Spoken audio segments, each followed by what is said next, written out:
maybe quick on that, please. So, good morning everybody, it's good to see you all.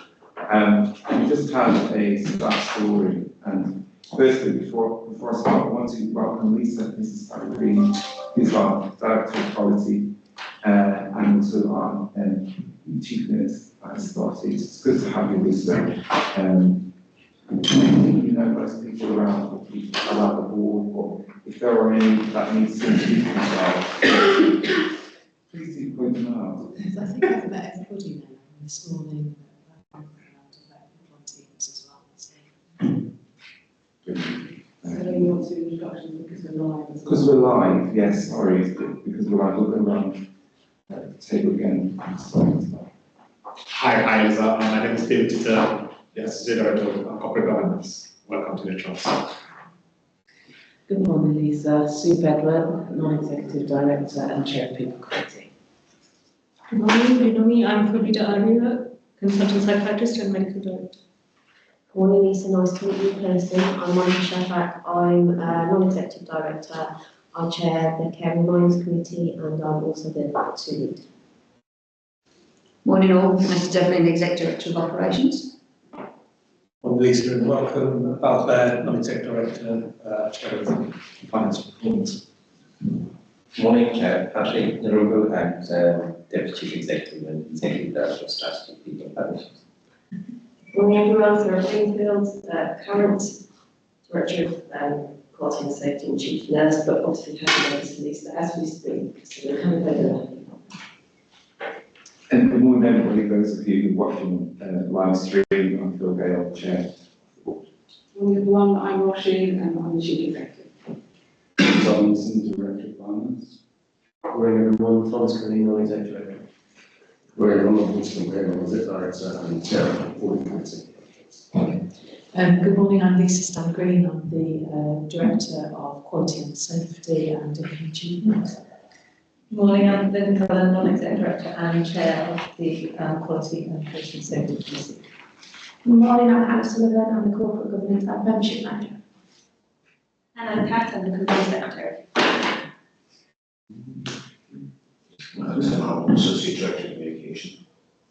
John Travers, Lead Governor. Mustaq Mehta, Service User Governor, and I was the introduction to start with Linda yesterday, so we're privileged to see Lisa yesterday in her introduction. Executive had to do the same thing, every staff had to do introduction for privilege. Excellent, thank you for that.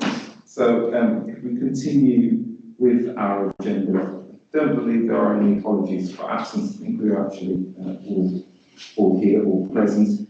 Are there any declarations of interest in relation to today's agenda? And then the minutes of the meeting held on the 3rd of April 2024.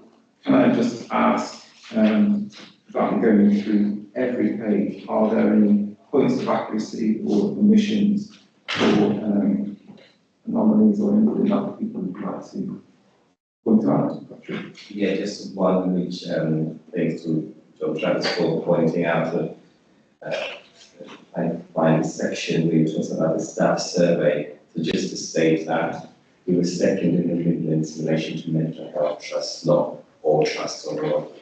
Right, okay, and it makes it Right. Then the recommendation, place to work. Are there any other points that accuracy that people have actually noticed? If not, can we accept the minutes as a true reflection of the meeting which took place on the 3rd of April? Okay. You're all quiet. So far. Just getting started. Yeah, that's it. Okay, so if you look at the actions and decisions from that meeting, there's just one, and that's in relation to the finance report that So just one update. The action. yeah, I don't think we've actually sent it out yet. I think there were some changes later on, so we had a number of things going on. Can I confirm afterwards? I'm not absolutely clear. No problem.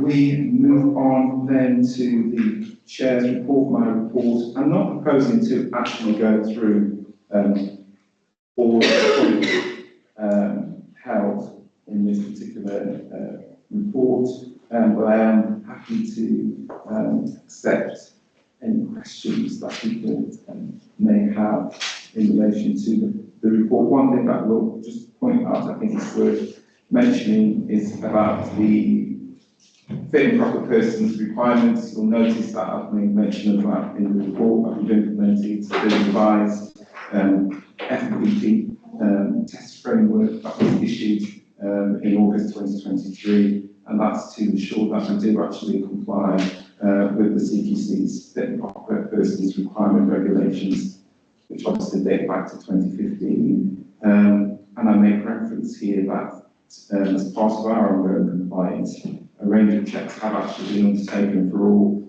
board of directors at the financial year end to inform myself and annual declaration on board members' fit and proper status as defined under that particular regulation. And this is detailed, and it is quite a comprehensive process now working with CAT on this.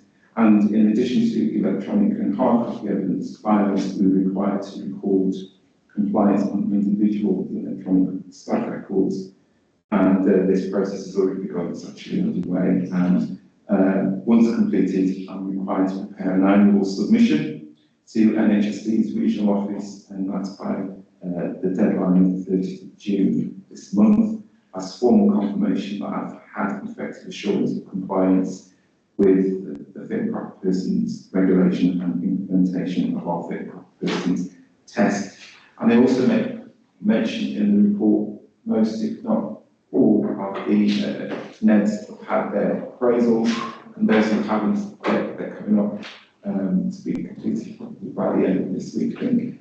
And that will be all of the appraisals undertaken. I also had my own appraisal undertaken by our Senior Independent Director, Dr. Linda Cullen, as well. So that's the only thing that I really wanted to focus on in relation to my report, but I'm happy to accept any questions if there are any.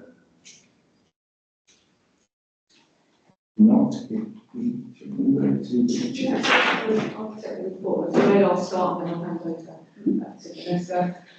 Just a few things on the people side I wanted to highlight. I particularly wanted to highlight the fact that we have now put in place some mitigation against the extension of casework that was happening in the annual resident report, that we are now looking to reduce the levels of weight around casework. I've been really listening to what people have been saying about that experience. I wanted to say thank you to our people team and our medical staffing team and for Vida for the successful recruitment in the last few months period of a number of doctor roles. And so I think it's been really heartening that we are attracting those staff. I wanted to say thank you to the people team and our IT colleagues for putting in place the chat box. So ask Eva if you haven't had a go at trying it, then do. I've asked it 2 questions so far and I've had very speedy answers to it. And I think the more we can use it, the more it will learn, the more it will be able, more questions it will be able to answer. But that's designed to, as people will be aware, to take time away from that's currently undertaken by individuals having to answer a number of queries. So, congratulations to everybody involved in getting that up and running. I wanted to also just highlight the fact that when I first dropped, when the report was first being drafted, we were talking about the fact that there was no further industrial action, and we were finishing the report last week. We had the announcement about the fact that we will have further industrial action, and so we will be acknowledging that and undertaking the plan that we ordinarily would, and in particular supporting those that want to take industrial action and those that don't, in order to do so. From a sustainability point of view, we've obviously got the finance reports today. I think it's quite clear that the issue is going to be challenging. It's difficult to determine how well we're doing for a month's worth of work, but it is looking like we are on track, but we'll talk a little bit more about that later. So, I commend the board to look at the work that's been happening around a year on from the Mental Health Collaborative, particularly when we often get asked, don't we, what difference does it make, what does it really mean? And I think there's a few highlights in here about what it has meant. So increasing, the support and help to children and people through those teams into schools. We know that not all areas have been able to do that. We have. We look to see that we've increased by 20% people who can access talking therapies, and our relationships with partners, which aren't tangible, I don't think, in quantifiable ways, but are reported back to us as being hugely good. So that gives us an increase, that gives us a foundation, I think, for being able to think about our strategy, which is going to be developed in the coming year. We are also launching on Thursday, tomorrow, launching tomorrow the transformation programme around children and young people. So that will be a key piece of work that we do in the coming months. We also have today a paper on our strategy update, so I won't say much more about that, and a number of quality related papers, including quality improvement report and our research and development annual report as well. I obviously need to mention the general election, which we'll hear about between now and the 4th of July. But that said, it's very clear, obviously, as a public service, that there will be certain rules that we will need to abide by, and we are sharing those requirements as and when we receive them, and they're available now through the comms team as well. By the time we meet next time, we will have had our Families Awards. We're holding those in this time. Thank you to everybody who's made nominations. Thank you to everyone who took time to determine who our winners are going to be. And I look forward to June.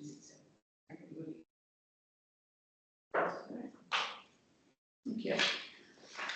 As ever, a lot going on in clinical services. It's a really top and tail reports again this month, just to pull out some of the real salient points. But there's a lot said here, but there's a lot going on. Some good stuff, some good stories. It feels like we're really shifting at this point in time. We had a couple of key meetings yesterday that Rita and I attended, at CQC committee and clinical governance, really feeling an upswell of change. And like we're actually beginning to take some traction on the work that we're actually concentrating on. So it feels good. So lots of positives in here as well. So the gas is on. So if I start with our Integrated Community Care and Recovery Services, or ICCR as we like to call them, with our acronyms. We've had a lot of changes to our senior leadership team, really positive, really good. They're just taking up roles now. So to mention Liz Sterling, Dr. Sunday, who's taken over the role within the mental health neighbourhood teams and the community mental health teams as clinical directors, and in Richard Selkas and Dr. Ola, who are both working in AOT and Steps to Recovery, so they're taking up their roles there. So really good to have a job share there. Wanted to mention this month, I think in all of the services, around successful recruitment to all vacancies. Particularly with our international educated nurses starting in teams, which is really positive, and really good feedback around the different sort of opportunities they bring to the teams and to our service users. That's been really good at the moment in time as well. Wanted to mention our Integrated Community and Rehabilitation Team, or the ICRT, with the acronym, getting everything in brackets today, so we'll make sure we know what the full name of the teams are. We heard a story at, I think it was Sustainability Board, just about the work they're doing, and just how an impact it's having on people who are currently residing in our inpatient rehab beds, helping them to step down into more least restricted areas and having their own tenancies. And also helping support people who have been placed out of area specialist basements, bringing them back to Birmingham near their families and loved ones. So really some great work there. There was some sort of talk around the finances attached to that as well, and the savings that was made, not to us as an organisation, but as a provider collaborative, really bringing some benefits in that respect from a finance perspective, obviously as well as the clinical and the recovery perspective. And there's some sort of a mention there of like 30 service users and 5 people who had early discharge as well, so really good numbers in there around the work that they're doing, so great to celebrate that. If I move over to, I think it's worth mentioning SIAS, so that's our integrated cervical addiction team.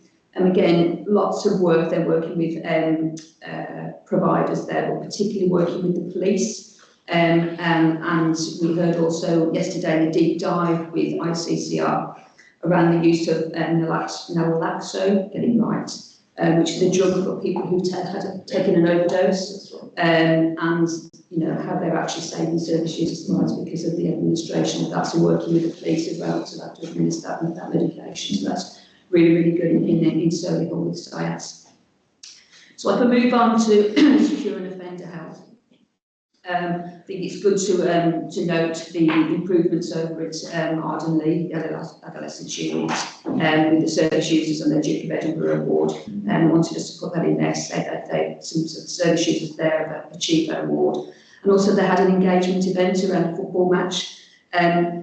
I'm familiar with this because my son played, because he works for an organisation, so he was really proud to play and raise money for the organisation, for the AstroTurf pitch there. So I think it was really good to raise mental health awareness for organisations not connected to the NHS as well. So I think it was like a real bit of camaraderie and sort of, you know, good challenge of football. I'm not sure if we won as an organisation, but you know, it's a play and that's more important, isn't it? But I won't get into that. I think it's also important, I want to mention the first team and the Clozapine Clinic and the quality improvements and the recognition they got at the International Forum of Quality and Safety in Healthcare. When I visited the first team, it was just sort of how they were really agile to support service users on that medication, how they've been doing different sorts of clinics, how they're working around service users' needs, just really showed how people care and listen, and I've been sort of working with service users to deliver the Clozapine clinics. So that was really good to see, and great that we've got some wider recognition around that. If I move on to acute and urgent care, again, a lot to be said in this section, so I really had to cut it down. Feels like we're really making some traction on replacement of inappropriate out of areas. So we'll talk a little bit more about that when we look at the performance report. I can go into more detail. I've also noticed you could be doing our report around the great recruitment for our medical staff, but also on the workshop that you led with Dr. Ian Davison from NHS England, specifically around quality improvement, working with our voluntary sector and community services around what's a different type of we can do, also helping with the urgent care pathways or trying to join them services. So one workshop's happened, but some more to follow and some actions out of that. Also, I wanted to note the visit from the National Mental Health Improvement System Support Team, NHIST team. So again, they came and they applied an assessment tool to our urgent care pathway, particularly in our teams that sit in the ED departments, our home treatment teams and all our urgent care pathways, applied an assessment tool and have fed back their evaluations of how they're working. Again, some good areas of practice, but probably some areas for improvement, again, learning from others. So we're going to pull all of that together into a plan that will come through our urgent care pathway group, and we'll bring that through probably to either QPACE or to FPP committee. That's some of the additional work that we'll be doing as part of that. If I move on to specialities, and again, lots to report there, but good to note the implementation of the new memory assessment pathway and the different booking there that we're going to be applying. We've specifically got some additional money in Solihull to look at how we can bring down and how we can support the diagnostic rates there, as we're falling quite behind around that delivery. So working with partners in Solihull around that, which is really good news. Also wanted to note the improvements around talking therapies. I know we spoke about it here before, we speak about it in both QPACE and in FPP committee around not hitting trajectories. Again, good improvements around that and to the recruitment of staff, which is good news. Their vacancy rates have now reduced to 13%, to as high as 35%. You can see that reduction. So as well as recruiting new staff, obviously we've got a good retention as well also, so that's good to see. And we put in there just some excellent feedback there for a service user, which we thought would be good also to note. And I think probably finally, I just wanted to mention the work that we're doing around learning disability and autism. I think it's important to note, we've got Dr. Helen Jones, I think, is coming to one of our quality meetings just to report on the work that we're doing so far, and we'll pull reports through both to QPACE and to FPP committee, just around the trajectory we set for ourselves as a BSOL system, but the work that we're doing internally actually to support people who have both a learning disability and or autism, as well as mental health needs that are in our services. I think there's work to do, a lot of work to do, but we're feeling we're sort of moving in the right direction very, very slowly, but wanting to showcase some of that and probably ask committees for a bit more help and support there also going forward. I think I'll stop there. I could go on forever, but so some good stuff. I think you're reading as I talk, in our reports. Thank you, Vanessa, and also thank you, Rashid. Can I open it up for questions myself? Monica? Thanks for that, really helpful update. Just a couple of things from me. In terms of the diagnostics that was carried out by the, I'm not going to say the full name, the MHS. MHS, yeah. Is there, do we have like any comparative data to show how you might fare against other trusts who've also gone through the similar process? I would have thought so, because it's a team that work around the whole of the country, and we can ask, or maybe when they give us the feedback. I wasn't there when we had the feedback. If maybe the report we can have some comparison there. It'd be helpful, because you mentioned obviously learning from others, which is obviously important, but it would be good to see where we might sit in, for want of a better word, a league table in comparison to other trusts. Hopefully the top. Well, we were number 2 for mental health. We were yeah, I'll make a note. I think we could do that as part of that. Yeah. And my other question is around the recruitment at IAPT. It's fantastic to see that the recruitment percentages have gone down, 35 to 13. Is there anything that we've done specifically to help assist with that reduction that perhaps we could replicate across the trust for the areas where we've got a recruitment issue? Yeah. So good question. So what we've done is we've spoken to the staff, and found out the reasons why people were leaving. People were leaving because of our pay regime in the service. So you could get a similar job in a nearby organisation for more. So we've implemented a different sort of payment scheme. We put more clinical leads in there, so when people join us, they have an opportunity when they've done finished their training, when they stay, to move through the organisation to a clinical lead, a high banded post. Also, conversations around flexibility. So the feedback we had from the staff is we're not flexible enough. And they said, we could get a job or a role, again, around the country, where we just home work. So again, we brought some more flexibility into the roles, which again, people feel listened to and people want to come and work with us. I think we're recruiting more and we're advertising and talking about the service more as well. I think before maybe it was probably not high up in our conversations and our communications. We're now recruiting, bringing more people in. Plus, we've got a lot more training starting with us. So we're liaising with different universities, bringing people in for a training experience who want to stay with us or come back and work with us. So I think it's been there's been a few things that we've done, which probably we implemented about 18 months ago, but we feel now they're actually coming to fruition now. And we specifically set the team with a plan, a recovery plan, and the communication and the recruitment was a key part of that plan to actually address. So it looks like it's paying off, but good point we could be looking at. So we can share some of those experiences elsewhere. Absolutely. I mean, the flexibility point that needs to come across. Yeah, it has. We know it's working. Yes. Within the IAPT team, I'm sure there's things that we can replicate across the as well. Thank you. Yeah, thank you. And there's some really good news stories in there, aren't there? And you didn't mention the ADHD Yes. improved waiting times despite the increased referrals, so that's also really successful. But I had a question around the memory assessment, early detection of dementia, and I'm not very impressed with the national targets for this, of what we should, have we got ambition around what our targets would be for assessing and identifying the diagnosis of dementia in an early stage? And have we also got sort of handle on the sort of inequalities in the city and whether there are significant differences between our different communities in terms of accessing that pathway? Yes and yes. So I think probably the latter one, there's a lot of work that they've done in both talking therapies and the dementia services around the health inequalities.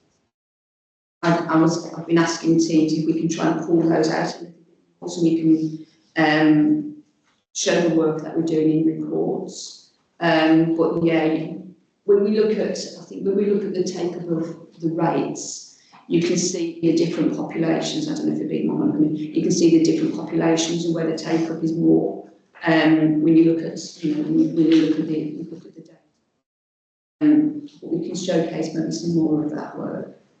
And then targets, yes, there are, and I think it's difficult with dementia rates because we have our memory assessment service, but we're trying to work with GP colleagues also.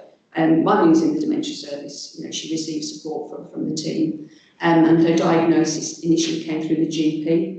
And how we work with GPs who can also do a very sort of screening to actually to give that dementia diagnosis also. Therefore, the appropriate support and treatments can be given. So I think there's probably a bit more work there. I don't know if you wanted to add to that. Yeah, it's a very hot topic in the system conversation as well across all trusts that we want to do something together and help the health inequality. So we could bring that in more detail at some point. Thank you. So on the back of that, the memory assessment team, I was so impressed. You will have heard me mention before about the pamphlet, the documentation that they've created in terms of waiting for those people who are waiting for a memory assessment. And I think on the back of what Linda was asking, that's where the risk is in terms of different communities who can afford off the radar because they're waiting for that assessment. So to hear the manager at the time explain to me what they've done to support those individuals who are waiting, I thought was absolutely fantastic. You were going to say should be replicated in other areas of, while people are waiting to access services, this is how they can be supported around managing their conditions. So, it's hugely impressive. It'd be great, as you said, to see that information contained in the report so we can actually see what potentially some of the health inequalities are and how we are actually addressing that. Just to add, the National Race Health Observatory has, asked a lot of input from experts, and one of the items is dementia. We've recommended one of our experts from our trust, so hopefully that can also help us. Very good, excellent. Good. Are there any other questions? Just one quick comment, just updating on something on Shannon to report. We have now received the draft CQC report, the cilantro inspection, but it's with us for factual accuracy checking, so I just wanted to make the board aware that we've received it. We've got until, I think it's the 21st of June to respond. So we may not be able to share at the next board meeting because obviously the CQC will go through their processes. We will certainly have more information at Q as chair, and then perhaps the following board meeting will have all right. Yeah, that's excellent. Just a couple of questions from me. One was, again, it's unfortunate, but these things happen in terms of the pending industrial action by the junior doctors. What is the potential impact, if any, of that? I know we've got contingencies already in place to address that. So far, we track how many appointments are cancelled and the costs that they all and rearranged at the time. I think as we discussed here on a number of occasions before, our sense is that the from a mental health perspective, the likelihood of any impact is likely to go down. We won't know around those people whose appointments were delayed, whether or not that had an impact, whether in fact people didn't come forward because of the fact that they thought there was a possible action and they didn't be seen as a factor. Yeah.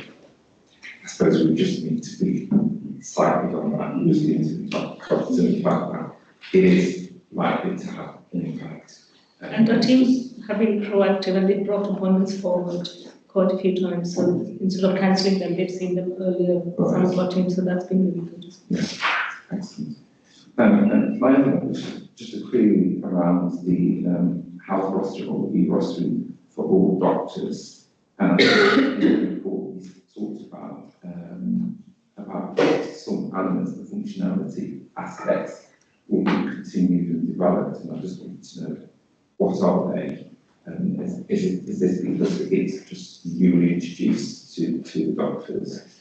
Yeah, so they can just go through. And we need the system to be adapted to enable it. Right. So that's all that is happening. Because it was quite interesting to see that we're still using paper. There was only the question.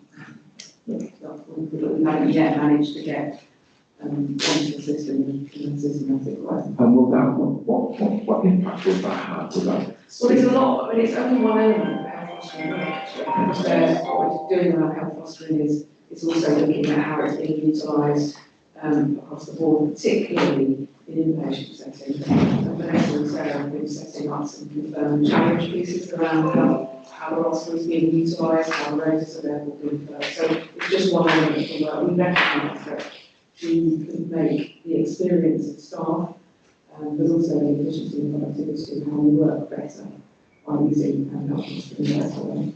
And that is my key thing. This is the big e-rostering is practical. When I was on the people committee, there's a bit of a book there, there's a bit of a bugbear of mine in terms of the fact that we're not capitalising the utilisation of this system to our benefit, and obviously to plan ahead, and obviously the reduction potentially in temporary staffing because we're effectively using the system to plan and plan. So I mean, we know that the confirm and challenge approach that we took through the winter period, we really made an impact. And so Sarah and Vanessa are really stating that now for the summer scheme. And so we get to be at the summer review. Excellent. Brilliant. And then my last thing was reference was made in the report by Sheen about right person. Since the introduction of that, are there any signs of the negative impact after the rollout of this particular initiative? Have we seen any? I know we've come up with a contingency how we're implementing. I think there's still, if we think about it in the wider kind of population sense, there's still quite a lot of concern about when we get to phase 5, which is around sexual mistakes, etc. So we think that's probably a really big area for us. And it probably impacts on some of the things that you'll note in the patient safety report. We've got a reference to staff assaults and how staff are feeling about those. And while we are working, while we are working with our normal police liaison, right person gives us another opportunity to have those conversations with the police about how these things are managed across mental health. But there was a wide concern, I think, shared more widely by partners around people not known to mental health services already, how they might be considered in the framework. So there are two particular concern things, one around the phase 5 pieces, and one around the more general population issues where people may not feel known yet to mental health services, and they may appear through these routes. And we know that often happens for us first time appearing through these routes. How is that going to be managed? That won't be managed jointly through our rest of the community. Sure. Just quickly to say, we're at, it was FPP committee, we had a presentation from Kumar, Deputy Kumar, and he talked about right care, right person, and we're monitoring all of the safe and well check checks and AWOL. nothing towards come up yet, but we're asking people to fill in eclipse forms and we're monitoring that. We've got a strategic oversight group, we're met with the police and we have lots of partners around the table, including Black Country and Coventry, so we're working together with the police in that wider footprint.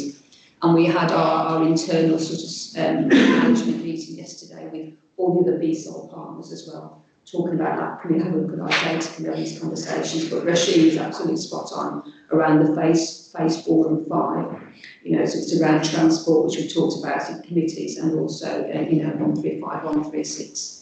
Again, the police are very open to working with us, are willing to change the way they work and listen to us. So it feels like we're in a good space in that respect of strategically thinking about this, when it comes into fruition in September, October time this year. So lots of workshops, lots of work, and again, good clinical engagement around what we're doing. So I mean, we have also recently, it hasn't come through quality committee yet, but we have recently had preventive future deaths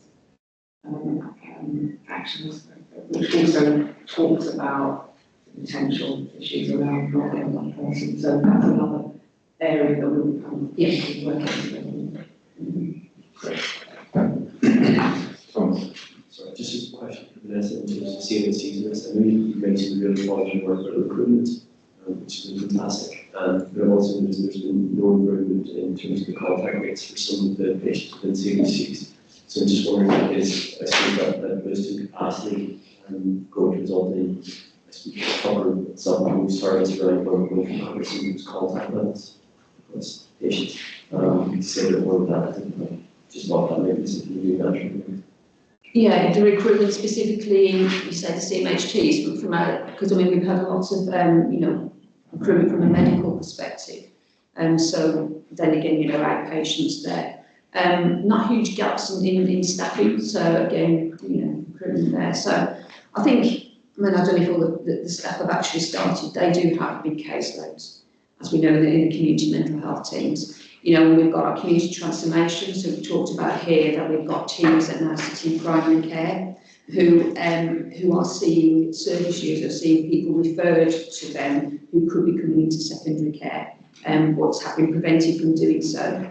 So that's good. I think it's 24,000. Yeah, that number's just sticking in there, so that's quite good. Over 18 months, so they're people that are coming. I'm not sure if that's going to, if the additional staff and that as actually pulling through to the CMHTs yet, because we've still got to do our work around discharge. I don't know if everybody wants to, we're doing a lot of work around discharge, caseloads, and changing some of the roles as well. Did you want to come in as well? Yeah, just to say that we've been engaging a lot of our teams, and we've got some really good pilots, which is using the QI approach, and we'll be presenting it in the next few months. So, for example, one of our teams did 100 assessments or more last week, and that's the way we want to go, just like how we had done in Solar, and it's something that we can take to other teams as well. And we are having more meetings with our GP colleagues, system working, neighbourhood teams, and we've actually went and visited some other trusts who've already done a lot of this work in Northampton, and we have a few more planned. So it's just giving the teams all the ideas as to how we can improve the pathways, and also getting the relationship between primary care and us a lot better to have that flow, so people can be seen when they need it. So that's work in progress. So it will take some time to see it across the place. The reason we don't think that the additional staff and the community transformation teams are going to make a difference because of the huge increase in demand. So the original thought was that it would impact, of course, the increase in demand, but that's what it's helped us do. It's helped us manage this. It's also supposed to just recognise we're talking about community services, not just CMHTs. So CMHTs is what it's historically been trying to go through. But we see the entire picture into the work that we talked about, all the self-service, about the entire community services. It's important we see that coming through. I think there was a danger by just talking about one specific, it emphasises the size. Yeah, I completely agree with that. I think it was just interesting that when MPES come in and concentrate on the care pathway and what they can do, if there's no letter in terms of more operation, as you put it, and I agree, more specialised services and targeted the better. But if that whole pathway isn't freed up and flowed, then it'll. Oh, still maintain absolutely, pressure. yeah, which is why Dr. Ian Davison and Fabida did the other workshop as well, so, you know, hopefully, they will join up. And we've got more of our community services now taking more of a role in actually helping the urgent care pathway. They actually acknowledge that. So there's wider duty services, they're doing clinics at weekends as well, so people who are presenting a crisis, you know, don't go to A&E, don't go here, come and see us because we know you. So that is beginning to work through as well. So you're absolutely right, Dave. You know, we need to see the whole pathway, and I feel like that's getting more traction now. It's a big job, but you know, people, and there's like good pieces of work that are happening. And the recruitment can only help because we've now got more long-term substantive people who are really interested and, you know, passionate about being doctors. So they're very positive. Great, thank you. And thanks, Roisin and Vanessa, for your report. We will move on to the Board Assurance Framework, which is David. Oh, thank you. Thank you very much, Chair. Just to say that the Good Governance Institute, which has been rebranded as Good Governance Improvement, argues that the Board Assurance Framework of the BAF reflects an organization's strategic risks that are linked to the delivery of their strategic goals and strategic objectives. As part of the exercise around the BAF, it's important for us to know that board committees and the board members have been using the BAF in terms of giving assurance and satisfying themselves that the organization has got in place robust systems and processes for identifying, mitigating, managing, and governing risks that are linked to the delivery of the organization's strategic priorities. And in terms of the BAF that has been presented here, it's worthwhile noting the following changes that have been incorporated into it. One is that actions that had previously been completed and were already green have been removed and archived from this version of the BAF. It's also worth noting that from the recent review of the organization, the trust risk management and BAF arrangement, there was a recommendation for BAF risk to be linked for the BAF risk to be linked, the target score of the BAF risk to be linked to the organizational risk appetite framework. So that piece of work has been done now. So we'll now be able to correlate or link the description in terms of the BAF risk appetite that has been identified for the developed BAF risk have been linked to the various scores that were identified against them as well. And then it's also worth noting that BAF 03 has also been reduced in score as well. That is a reflection of some of the work that has been completed, which was alluded to earlier around some of the chat box which is introduced within the people domain as well. Again, it's worth recording that or recognizing that members of board committees are now having conversations and meetings in small groups to discuss and brainstorm around their BAF, and also to think about how can they make the BAF more relevant, more simplified, and more connected to reflecting some of the strategic objectives of the organization.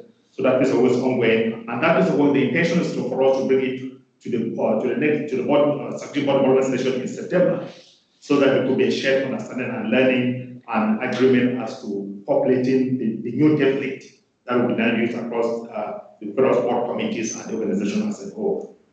In terms of the ask today, the ask is for the board to know the report and to scrutinize, review, scrutinize, and endorse the current form of the BAF, and also to get assurance as well that the organization has robust processes and systems in place for managing risks that are linked to the delivery of the strategic objectives and priorities. Then the rest of the BAF, section 1, table 1A, says as a summary of the BAF, and it's worth noting that we've introduced a column there around the date the BAF risk was opened. Those who never want to track risks that might have been on the BAF for a long time and have not witnessed commensurate progress with their mitigations and in meeting the target score. And then table 2 sets out the heat map of the water assurance framework. And then for the rest of the BAF itself is structured alongside the committees. So we've got QPS, we've got Finance FAP, and then the last section of which is appendix 3 is the people committee BAF. Happy to take questions. Great, thank you for that, David. There's been a lot of work undertaken on the BAF, and I commend you for it. It's really progressed from where it was previously. And also what's actually helpful is what you mentioned, table 1A, about the having a column there that actually lets you know when the date was opened for the particular risk, because often sometimes risks stay on the BAFs for an exceptionally long time, and it's not until somebody actually says, why is this risk still on there? It's been on there for 3 years or 4 years, and there seems to be very little movement. So it's actually good to actually have that on the BAF, and then also to have all of the risks outlined and aligned with the committees as well, so that they can have a clear focus of discussion in their committee meetings around the key risks that are related to them. So yourself and Kat, those who have been working on the BAF, I commend you for it. It's a really good piece of work. Are there any? So just an observation, thinking about the board committee thing, we had a particularly useful discussion from the FB people around that, really insightful. I thought got into a lot in terms of how you could present to make it more meaningful. Also called out, so I don't know if you want to just comment on that. Yeah, I was going to say. It's going to when the opposition. Yeah, I think it's just lifting the subject up a little bit further in terms of, I think some of these social friendly risks are a bit detailed. When I say detail, it's probably too low level for a broad sort of discussion. So I think it was just trying to bring some of those points in a much more collective way, so that it aligned more to the strategy, and then we can sort of build out from that and build the detail. All this detail is relevant, don't get me wrong, but it's just where it's discussed and how it's discussed is probably the key to us. And I think that sort of board level discussion that's more appropriate to the people around this table here today just needs to be lifted slightly. I think that's the opinion, certainly from an FPP perspective. I'm sure the other committees will probably agree, but it's just how we collectively bring that in. So firstly, I think I echo what you said, Chair, about the BAF and the work we're doing there. There was a recent audit on the BAF, and looking at the reasons assurance on it. There's previously through to the assurance. Commend the committees, in particular David and Kat, for what they've done. And then committee has a BAF for both funds, which is really good news. But on the BAF itself, we still have 8 areas that are in the which score 16 between major and minor. And I think we need to be working out why that is the case. I think in relation to one of them, I just want to draw attention to, which is BAF 5, which is third page. Sorry, not that one. It's actually the one to do with health and equalities. I'm sure it's the same one. But in relation to health and equalities, it's assigned to QPES in particular. Yes. But I think the issue with QPES is that because we have a very full agenda on other areas, we don't have an opportunity to look at that. And we had a recent board seminar on health and equalities. And I think we just need to look at as a board how we're really going to look at that particular area and how we get insurance in that particular area. Because my sense is, compared to other boards, we tend to score ourselves a lot more higher risk than other organisations would do. So I think it's best to just have a look at it in the round. And in relation to health and equalities, I think we identified things like one of our key performance indicators and how we're going to take it forward. But it's really a discussion about what I'm trying to say. Yes. It would be helpful if we just looked at 1 or 2 areas and said, actually, that spans across more committee. And how do we look at being real about the score and how we reduce that potential risk? Yeah, definitely. Just I'll come to you as well, and Rashid. You will all recall that I've mentioned numerous times that in relation to that very point, health and equalities, that it should be as something that all committees, even though it falls under the responsibility of QPES and MEMA, because itself will be the lead exec director for health and qualities. But that should actually reverberate across all of the committees, that they have that lens when they're actually discussing their papers. What impact does this have in relation to health inequalities? What decisions are we making which could adversely impact in some way, rather than it being, and we discussed this, didn't we, in the board development session when we had the health inequalities led by So I'm saying the point is quite valid, and it's all about responsibility, and I think it's something to do. You've got to do this thing about the group build blocks and the rest. Yeah, this is right, but that's what the risk management group is there for. We did have a discussion to go through that, and people were asked to go back and look at that. Because if you look at the actual risk management policy which drive it, some things that rate or probably aren't as being a consequence. So we did ask for that to go back. It's just really important to get that played through. And also come up with a thing about the timing. Just because it's an old risk doesn't necessarily mean progress isn't going to make one. I think that if you haven't got the targets on here, it's really only if you're not achieving the target you want, if you've got the problem. So I think we've got to watch this debate with loads and loads and loads of extra information. I think it's really important to get into the station. The good thing though is this is really informal committees and all the way through operation involved with the table now. From partners, we go through that regularly, which is really vital. I think that point that you mentioned in terms of I'm using the phrase old risks that are on the risk register, and there is that column that says movement. So even if it says old, if you can actually see some reasons or the scoring is actually being reduced, it actually says where that's wrong. No, it was more specifically about health and quality's point that Winston was making more about that really. But just to say that, there's a recognition, we obviously have the seminar for strategic session, but actually in the next 6 months we will also receive a paper report if that's something, and that gives us another opportunity to have that one to see, and the point that I was making earlier about bringing some of the data and the information forward. So that might help us be a bit clearer about what is more appropriate to each committees as well, and that's kind of that element of it.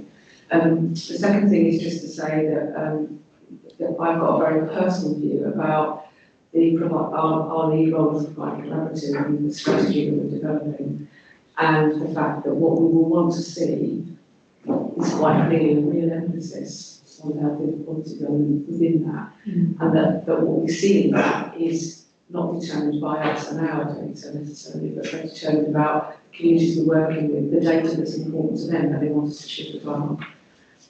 So I see that as being something that will support us in thinking about what we really focus in on. And then thirdly, just to say that as chief executives across the Birmingham Solihull patch, we've been having some conversations about whether or not the collective approach that we're taking is in fact the right one. And is it enabling us to turn the dial on to health inequality work? Are we using our collective resources in the right way? And we've agreed to, we are going to have a more in-depth conversation about that at the beginning of July to help inform how we might work together around it.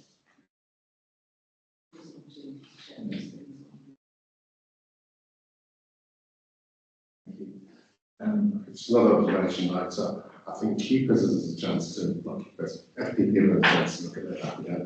And a really good discussion. I think people will do that as well. And really good. Keepers hasn't had the opportunity yet to do so.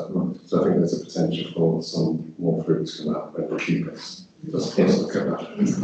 I think also the other back area I want to just have a look at, which I think we're on the scoring, saying this, but that of 7 8 is failure to be actually leading mental health delivery transformational services. So we think that our score 16, but outside of our organisation, we are seen as a leader in mental health services and development. And our work relates to provide collaborative, our involvement of our experts by experience, a lot of the work that we do, we are perceived to be a leader. So I just like to think, externally looking in and say that was harsh, internally looking out, okay, again, another area we ought to be looking at, how are we perceived by our partners and the wider community as being a leader in mental health services? I personally don't think the score was 16, but I'm up for the back on that. Good challenge. That's a big challenge. Yeah. That's a really good point. It's what sort of lens you want to put on it. It's how we want to be perceived, or how we want others to perceive us. And it can count both. Yeah. Yeah. But I think we just need to make sure which side of the lens we're looking at. And one final one, let's not get hung up on how long the risk sits here. In a previous organisation, we had a very awkward regulator that the risk was there at corporate level that we just had to manage the regulator, and it was there for many years.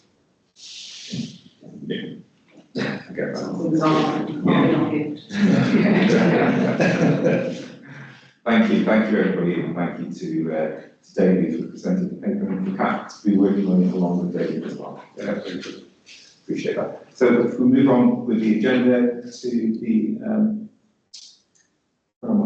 to QPS assurance paper from the Thank you, Chair. So we've had two committees since the last board, and Winston kindly chaired the first of those two in April, and then we had one on the 22nd of May. So I know you've seen the AAA report, but I will highlight from the different committees the key findings and discussions. And you'll be aware that we did a huge piece of work, a very impressive piece of work around community training order usage and evaluation of that in our organisation, and we'll be mindful of the staff in a policy in that detention order of 11 to 1, black people detained as compared to white people. And actually, we can be assured that our clinicians are adhering to the Mental Health Act and its code of practice in nearly all cases. Unfortunately, what we've found from that evaluation is that a strong adherence to the Mental Health Act and the code of practice doesn't in itself reduce the racial disproportionality in the use of CTOs. And in the last 6 months, there's been a lot of discussion at government around this, and you might be aware that we were due a revision of the Mental Health Act, which has been sort of put on a stall for some years now. But there was a more recent review carried out in March this year by, I think it's Strathdean, which has looked at Mental Health Act patient safety. And one of the recommendations from that was to enable the board and the non-executives on the board to understand the decision-making around discharge and detention, that at least half of non-executive directors should be trained and act as hospital managers in lay manager hearings. So we've had a lot of thought and discussion about that. There's going to be a full report coming to the board of directors in the coming months, but I suppose that there is a consideration of this review by NHS England, just to look at how we respond to this review and how we embed the learning. So I think I would sort of suggest that we've got a lot more work to do in thinking around this and how we educate ourselves as a board in relation to the CTOs and other aspects of the Mental Health Act. We have looked at the board assurance framework, and we got a deep dive in 2 weeks' time in our committee. We continue to look at the risks on the corporate risk register, and we've reviewed those, and a number has reduced in their score rating as well. And we were assured about the Right Care, Right Person pilot, and that there's been a lot of improvements made alongside our strengthening of partnerships with West Midlands Police. And we were assured that there's been a number of tactical workshops, and a strategic board has been established with representation across a variety of key stakeholders. We were assured in relation to the Mental Health Act again that it's been a very busy period for us in Quarter 4. So 67% of all our admissions have been detentions under the Mental Health Act. So that's an average of 940 people under detention each month over the last quarter. But positively, there's been a continued reduction in the number of incidents reported and only one formal complaint from detained patients. We were also assured, and we've heard about that in other reports today, of the quality improvement activity across the Trust, and that these processes are underpinning a lot of overall improvements across the organisation. We have had assurance that although we've had recent preventing future deaths reports from the coroner, we've got robust systems in place to address these concerns, and recommendations and all timelines for our responses are being met. We would just want to advise on the Safeguarding Management Board update, and there were no concerns from this, and we're going to receive that update report on a quarterly basis. Moving on to the May Committee, we as a committee did review the key findings from the Greater Manchester Mental Health Trust and Nottinghamshire Healthcare Trust special reviews and our actions that we're taking in the light of these findings. And clearly really sort of serious reviews and the sort of national impact on how mental health services need to consider this. And we as a committee did approve our responses to this and the actions that we're taking. We received the Mental Health Community Service User Survey last year, although we did note that the Trust has performed worse than we expected. We have had problems within our IPC team in terms of capacity, in that for positive reasons staff have left for promotions, but has left us quite significantly reduced, although at our second committee we were updated that all recruitment has now taken place. It's just a matter of the new staff joining, so that is positive. I do need to alert the board that unfortunately we were very concerned not to receive the quality account on time to our committee for approval. We actually had an extraordinary committee yesterday to review the account, and we have an opportunity to make comments on that, and we are commenting on the changes that we recommended from yesterday by next week with a expected plan to submit on time, but that was a disappointment and a concern. We also noted the ongoing concerns in relation to supervision within the organisation, and we are looking for an update on that and hopefully expected improvements on that by July this year. Probably just assure on the ongoing action plans for the CQC continue to give us assurance. Our response to the coroner in relation to the Jacob Billington request will be submitted in line with the deadline. Yeah, that's probably what I wanted to update you on. Thank you. I'll take any questions. Are there any questions? The question, it was just much more about the comment that the committee made in relation to the report and one of the recommendations in the report was around non-executive directors and being lay managers. I suppose I want to ask a question about what we need to do in terms of connecting with our mental health trust, and that point about actually NHS England is reviewing this as well. Because it's a significant change. It is, and actually, I would have some concerns that there's actually a conflict of interest in that, if we're in a scenario where we as individuals on the board know that we are short of beds and we need to discharge everyone we can possibly discharge to maintain that flow, but you're then sitting as a lay manager on a hearing where someone's appealing to you to remove them from their detention, I would argue that you have some conflict of interest there in relation to that decision, if you're not completely independent of this organisation, whereas I think the lay managers are in their roles, they're not necessarily employed by the organisation. And they're not party to a lot of those conversations. So I think it was originally envisaged in 1983 that non-executive directors would be part of that process, but I think times are very different now.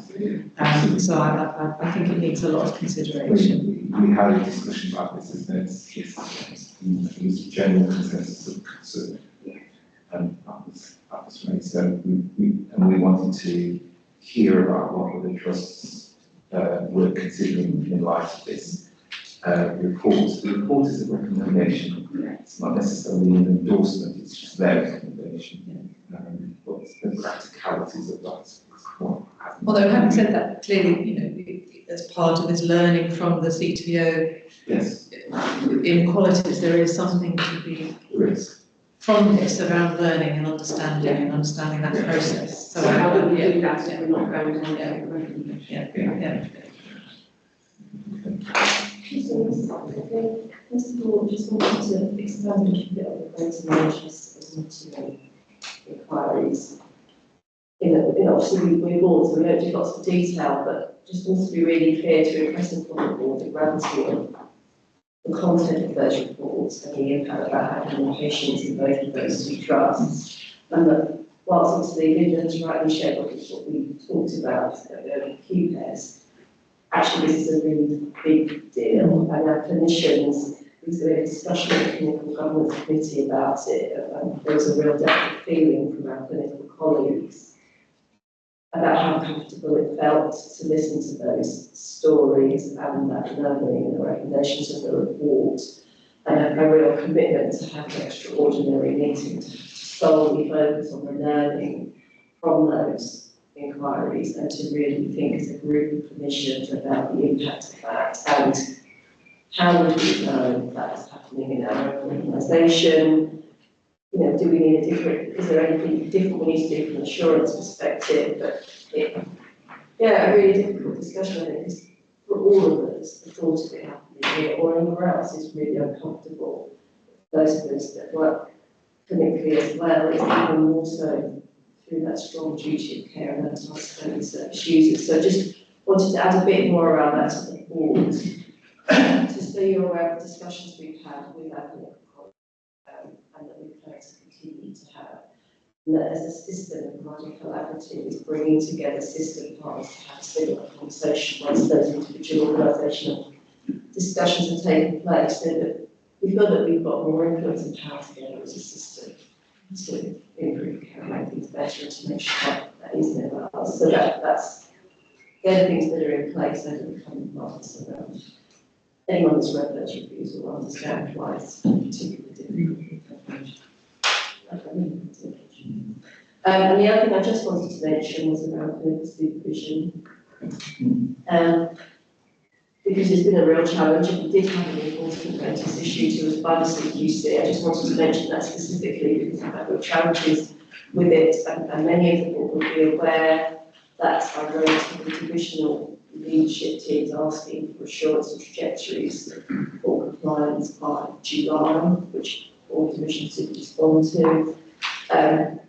The latest data, we're not there. The latest data, it shows that we're not there, but it's significantly improved to where we were. Some teams are still lagging behind, and there are very specific actions in place by divisions and leadership teams around those specific teams. I will commend Secure and Data Health. They've been really creative with their supervision, group supervision, different types of supervision, different venues, different formats. So I think they've been really creative and that they have been sharing the work they've been doing through our shared forums, because we know our colleagues in key urgent care are still struggling and there's risk around that particular division. So just wanted to give a little bit of assurance to the board because that's particularly a high profile issue and we discussed it at length in the QPES, that we're maintaining very close oversight. That's it for me. Thank you. Thanks, Sarah. Thanks, Linda. I'm not going to take any more questions, so we're going to move on. Lisa is waiting outside, so we'll go over to the patient safety experience report and bring Lisa in.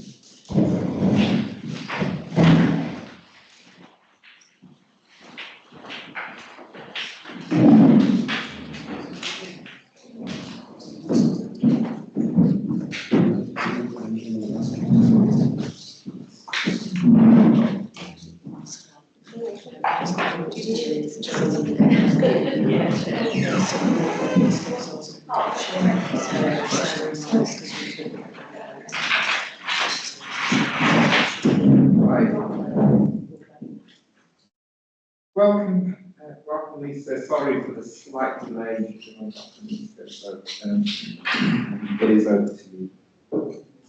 Thanks very much. I'll just run you through it. I recognise it's a very detailed report and we'll take it as read and just run through some of the highlights of the board. So obviously the plan, we talked that we've moved over to PSEB really successfully and the paper details that. And I've just described some of the new learning responses in the paper that we now use and the numbers of those that are currently using within the trust. From a learning analysis perspective, we can see that one of the things that are coming through is that staff will undergo specialist training. Because of the infrequency of applying that training, sometimes they still feel there's a little gap in knowledge. So this is most specifically in relation, thank you, to areas around physical health and care management, which I detailed in the report.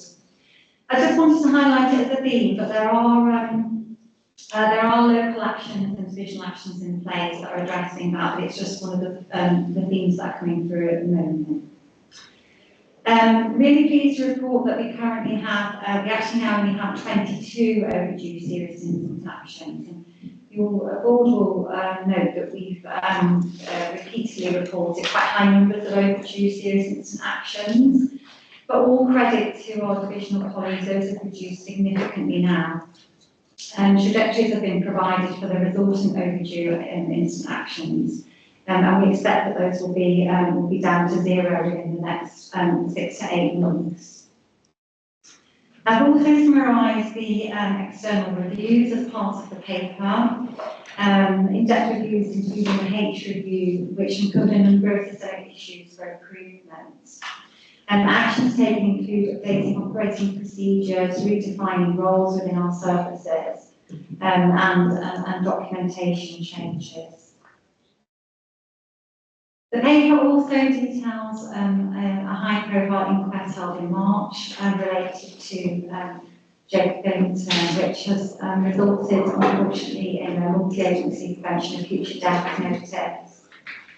So key concerns relate to management of prisoner release and lack of interagency working, and notably also some System 1 documentation issues around easily accessible formats between teams.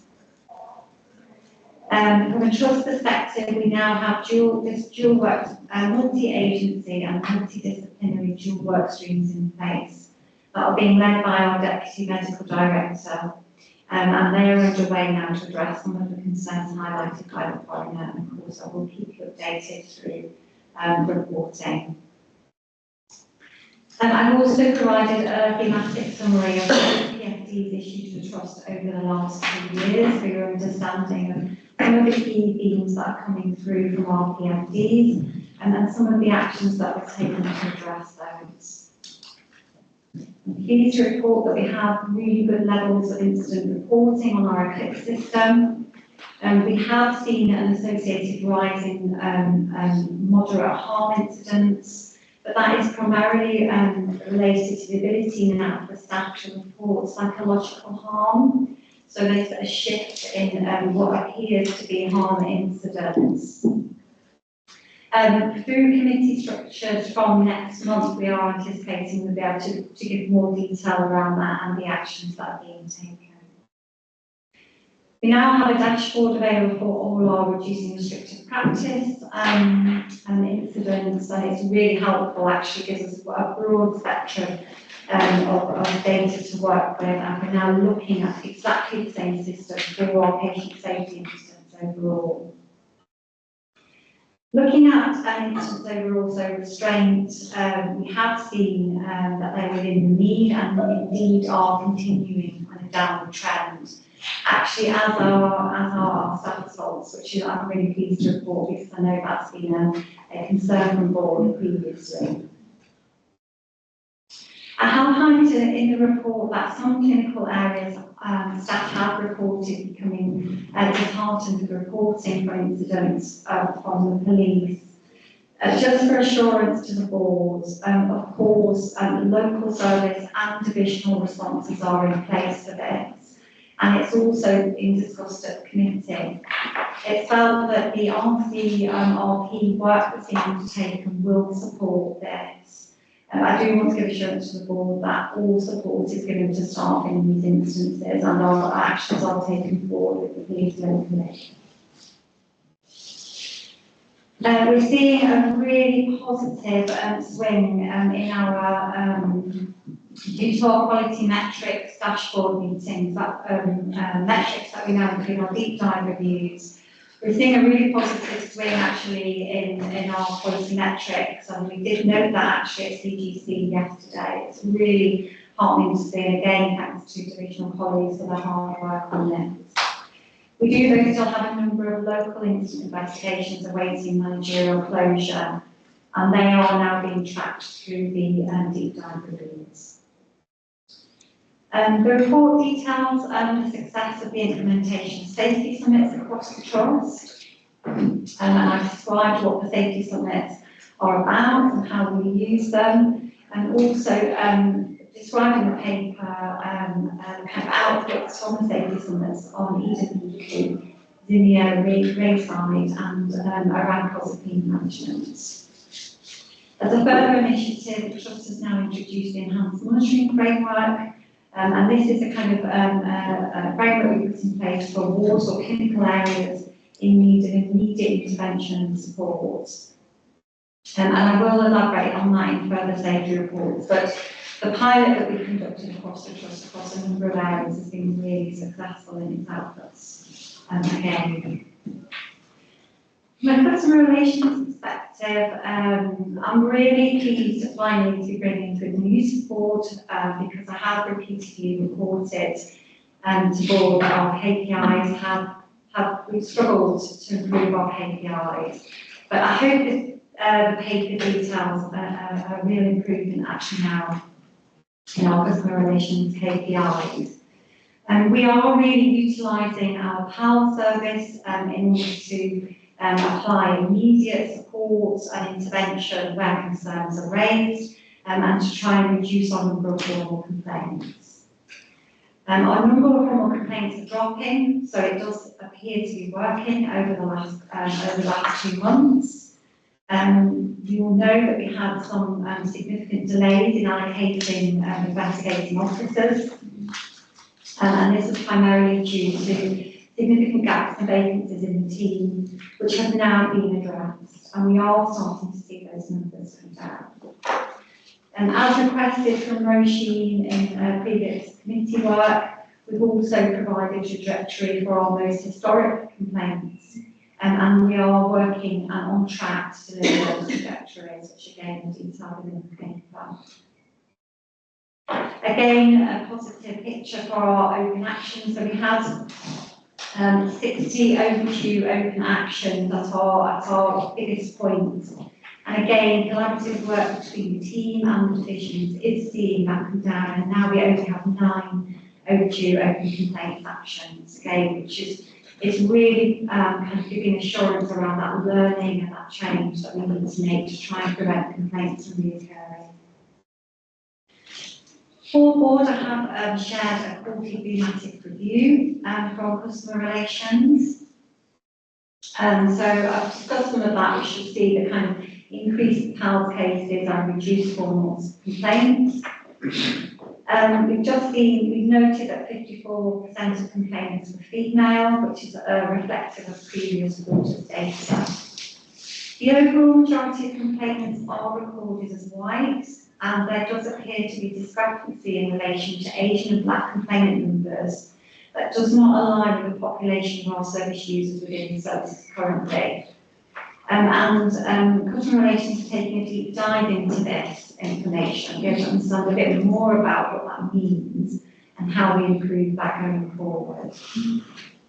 And then just to touch finally on our friends and family, which is a consistent theme that I feed back to you actually. The main positive theme is around our staff, with the main areas for improvement being waiting times and some areas around staff behaviours.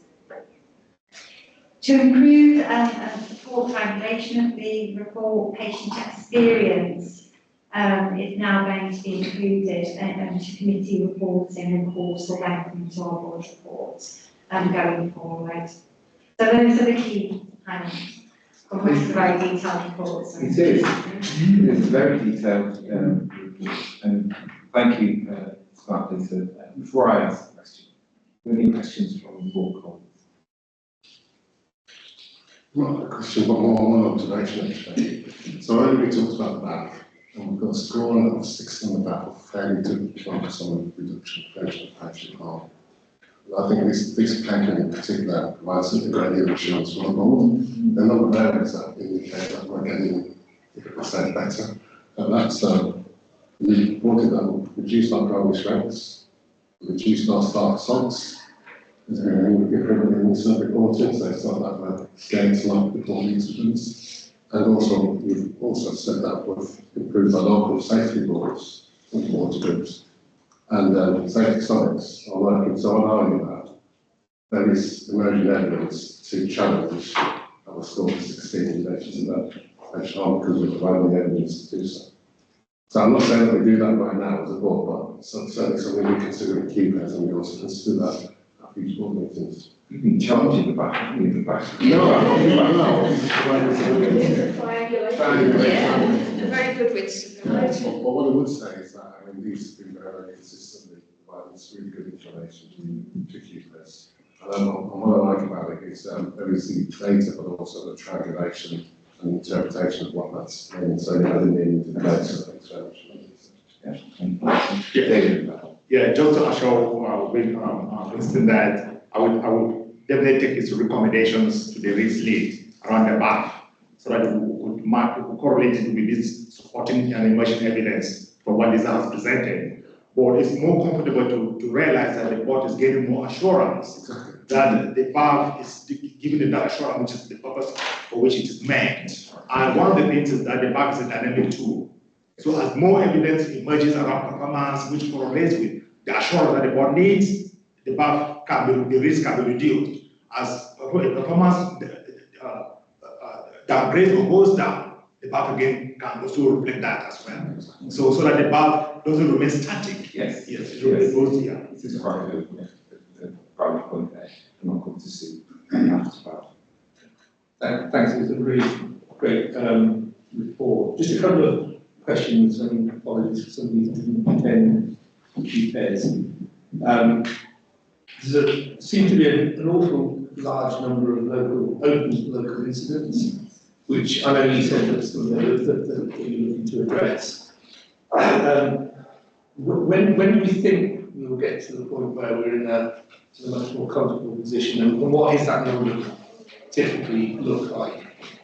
That's good, perhaps. And then my second question is around complaints.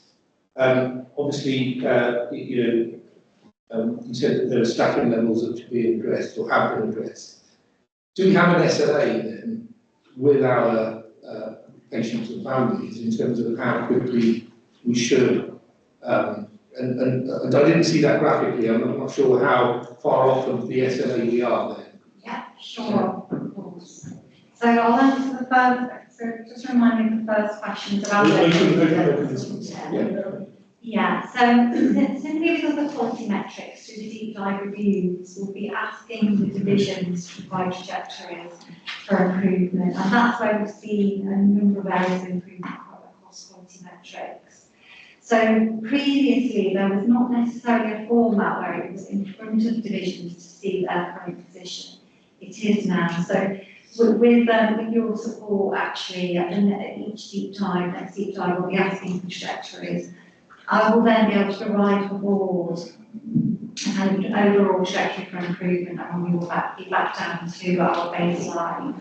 It is something that's not unheard of in organisations. You do get this kind of slippage with incidents that are perhaps less prominent and need immediate fixing, but kind of just get delayed in closure. Not necessarily action, delayed in closure, but I will be able to hopefully within the next board report be able to provide you with a bit more of a trajectory around that. In relation to complaints, there is a national standard which is that we are required to respond to complaints within 6 months. So we currently have 7 open complaints that reach that 6-month period, unfortunately. But as requested by the regime, we've provided a trajectory for that, which is by the end of this month, actually, the historic complaints will be closed and we'll be working with complaints that are less than 6 months old. For me, 6 months is very arbitrary. We should be responding much quicker than that. But we do need to give the team the time to catch themselves up. And that's the work that we're doing. And now that we're fully established, we'll be able to do that. It's much more stable as a workforce, which is why we're seeing improvements in some of the information I'm going to provide you today. If I may just follow up, Chair? Yes, just on that 6 months, and again, I'm just trying to understand how it's managed.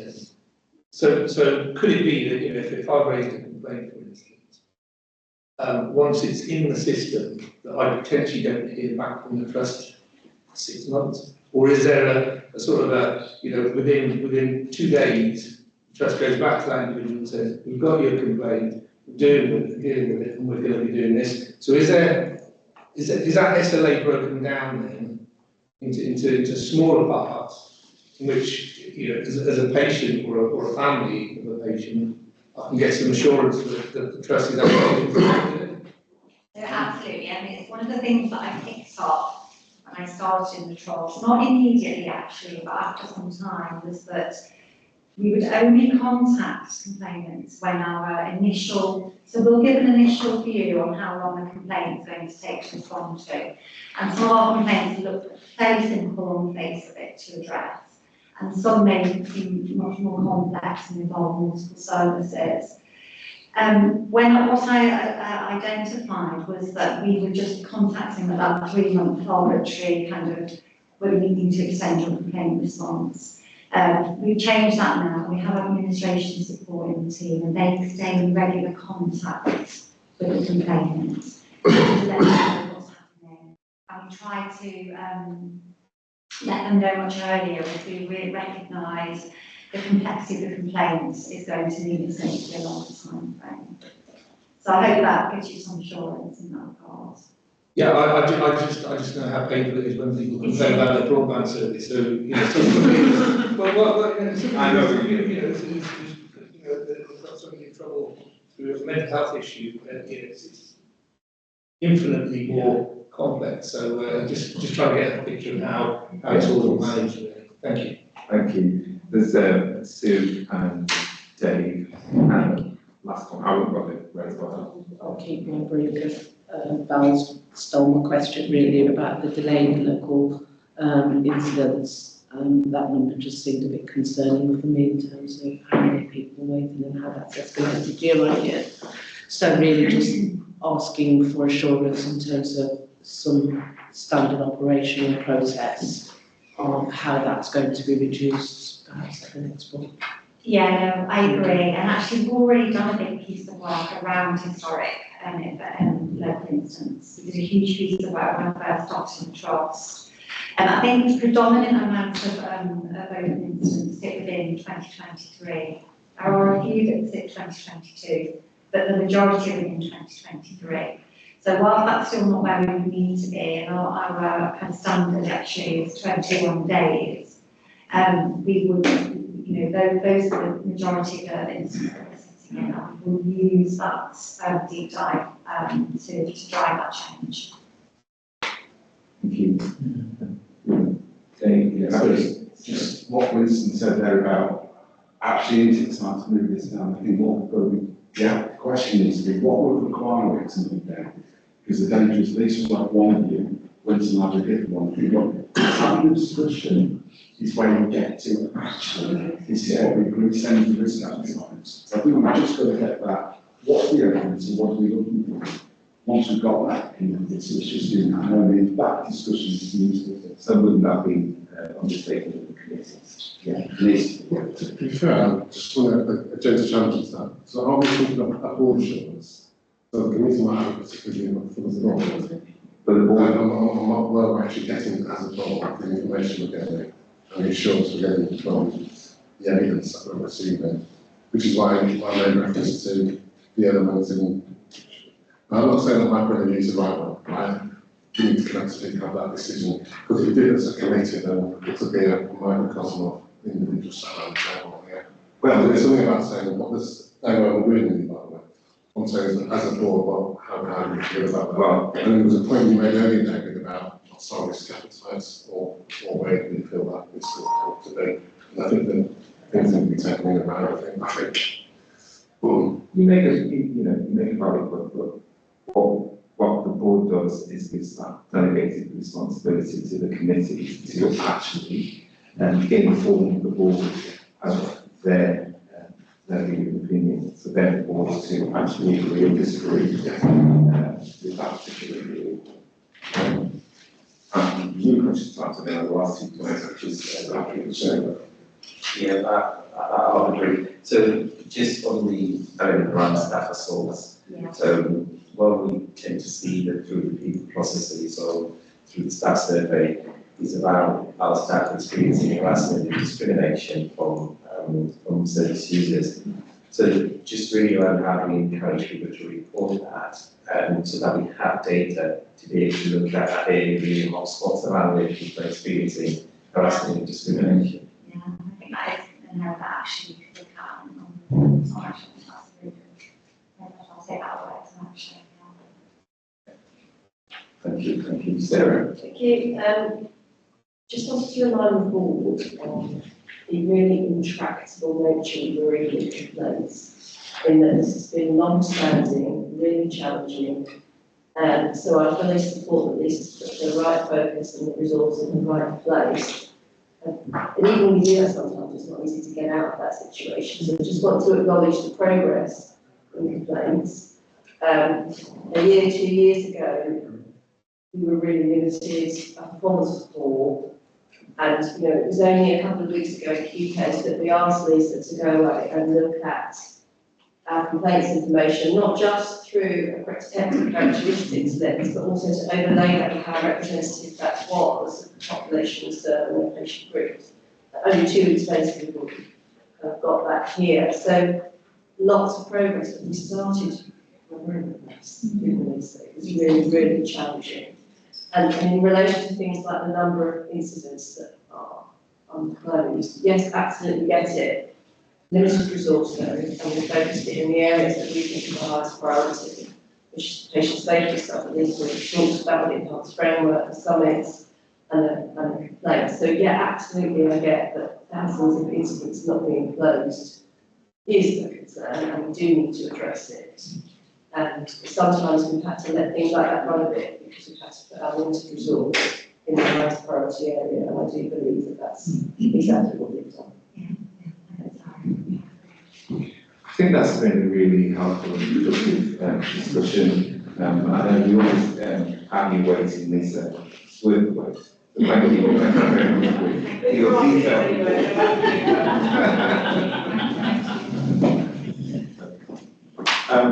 going to try and catch up. So the policy improvement reports. 2 weeks in. 2 weeks in.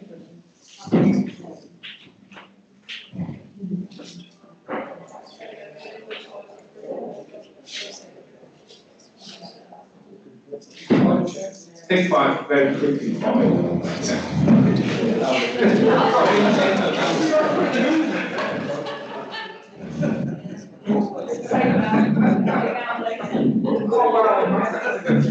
Thank you, Deputy Chair.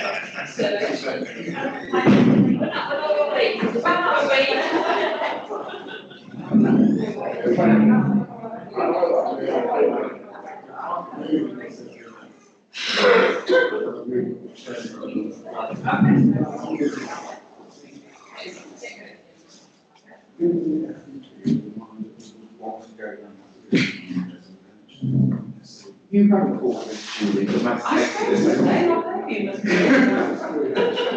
They all sort of seem to know to really get up and raise.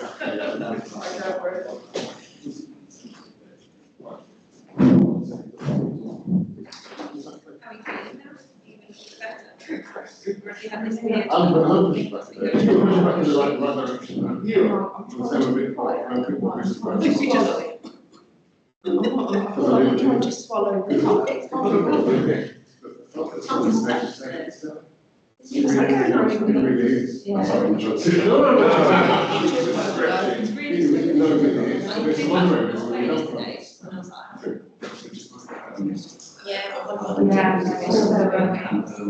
It's really, I'm really trying to hold it in. I'm sorry, it's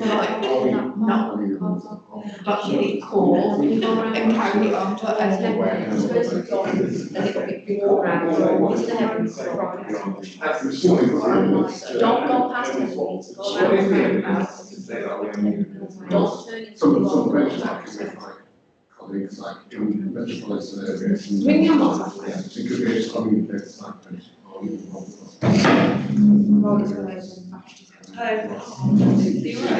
He's got a very different name, luckily. Are you?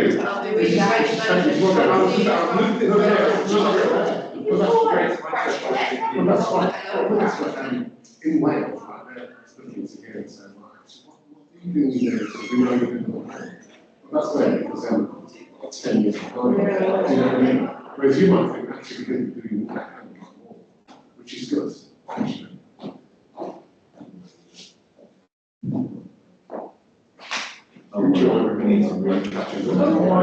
And also about thinking about people who got information where it just got back and not going on. Yeah. Sometimes I'll, manage to get that. You are leading us there. Okay.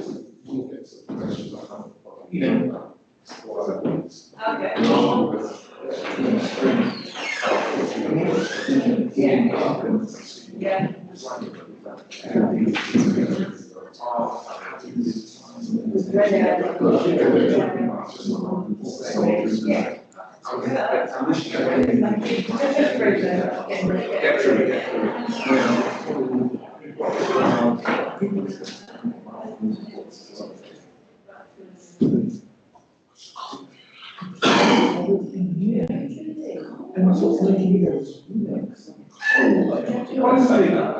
What is it?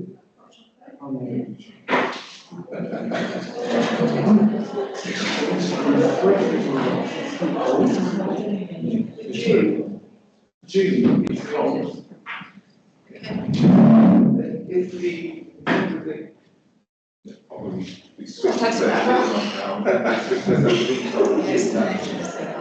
Nobody else talks, so it all goes off to his No, it's your fault.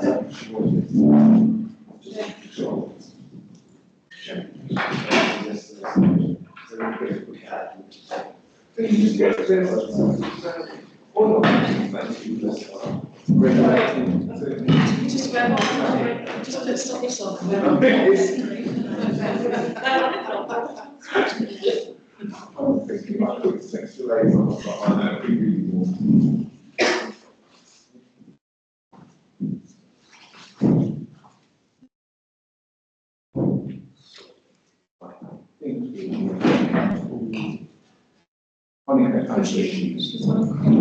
And Winston.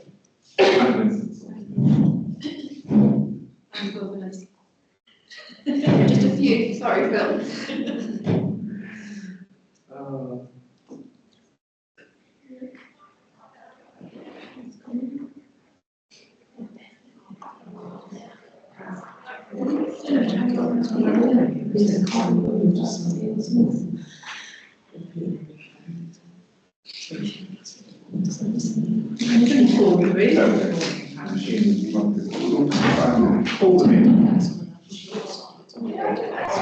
How you feel? That's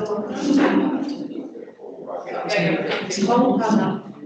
I think she's got to do that. Usually, it's told. Okay, we're going to go on and Winston can join us, but we have kept Judy waiting which I'm incredibly patient. And it's over to you for the quality improvement report. No problem. Hopefully you've had an opportunity to read the my report. Wanted to bring together a bit of a rounded approach of what we've been doing in the quality improvement team over the last 12 months and some of the plans that we have forward stepping. I mean, the second attachment we sent was actually looking at our engagement piece, which we've been taking around to many professional programs like that now, just to try and garner engagement and foster a little bit more about co-production. So are we missing anything? There's sort of two key questions which I've asked everybody here as well, please go with me. How to ensure that we've got an increase in quality for a sustainable future for ourselves, working through with our services, and also what does good look like and how can we get there. That's sort of not what the QI team can do, but how can we support you to get to whichever goal that you need to, possibly with QI methodologies and tools, maybe training and some support. So there are some links on that one, so I appreciate we've only got 10 minutes today, so if anyone does have any burning questions or ideas, please do send them through any form of communication, whether it's the QR codes or the emails, would be really helpful. So in the summary, in the QI, we've done 35 projects in the last 12 months that have travelled through. We've put quite a few links to some of the projects. We're doing a case study at the end. We'll upload them through the agreed portals with comms with the YouTube approach. And also through our newsletters and all our different forms, so people can see what's happening. Because I do appreciate that a lot of our QI work comes from local teams, which is when we first started, we were looking at making sure we had a continuous improvement approach. And we wanted to foster the culture to be, this is just what we do around here, we're all inquisitive, we're asking, we can see changes, so that our teams can feel empowered to do that. It's then how we bring those projects and scale them up and share them. And we've had quite a few through those projects, which you might see the Dutch and FD10's work, which we've been doing, which we're currently working towards scaling up. So that was where the emergency prescriptions were not being completed, perhaps in primary care. And we were then having a queue of people needing these prescriptions on a Friday afternoon. And it's looking to reduce workload on the team, the stress, and also the increased worry for our service users.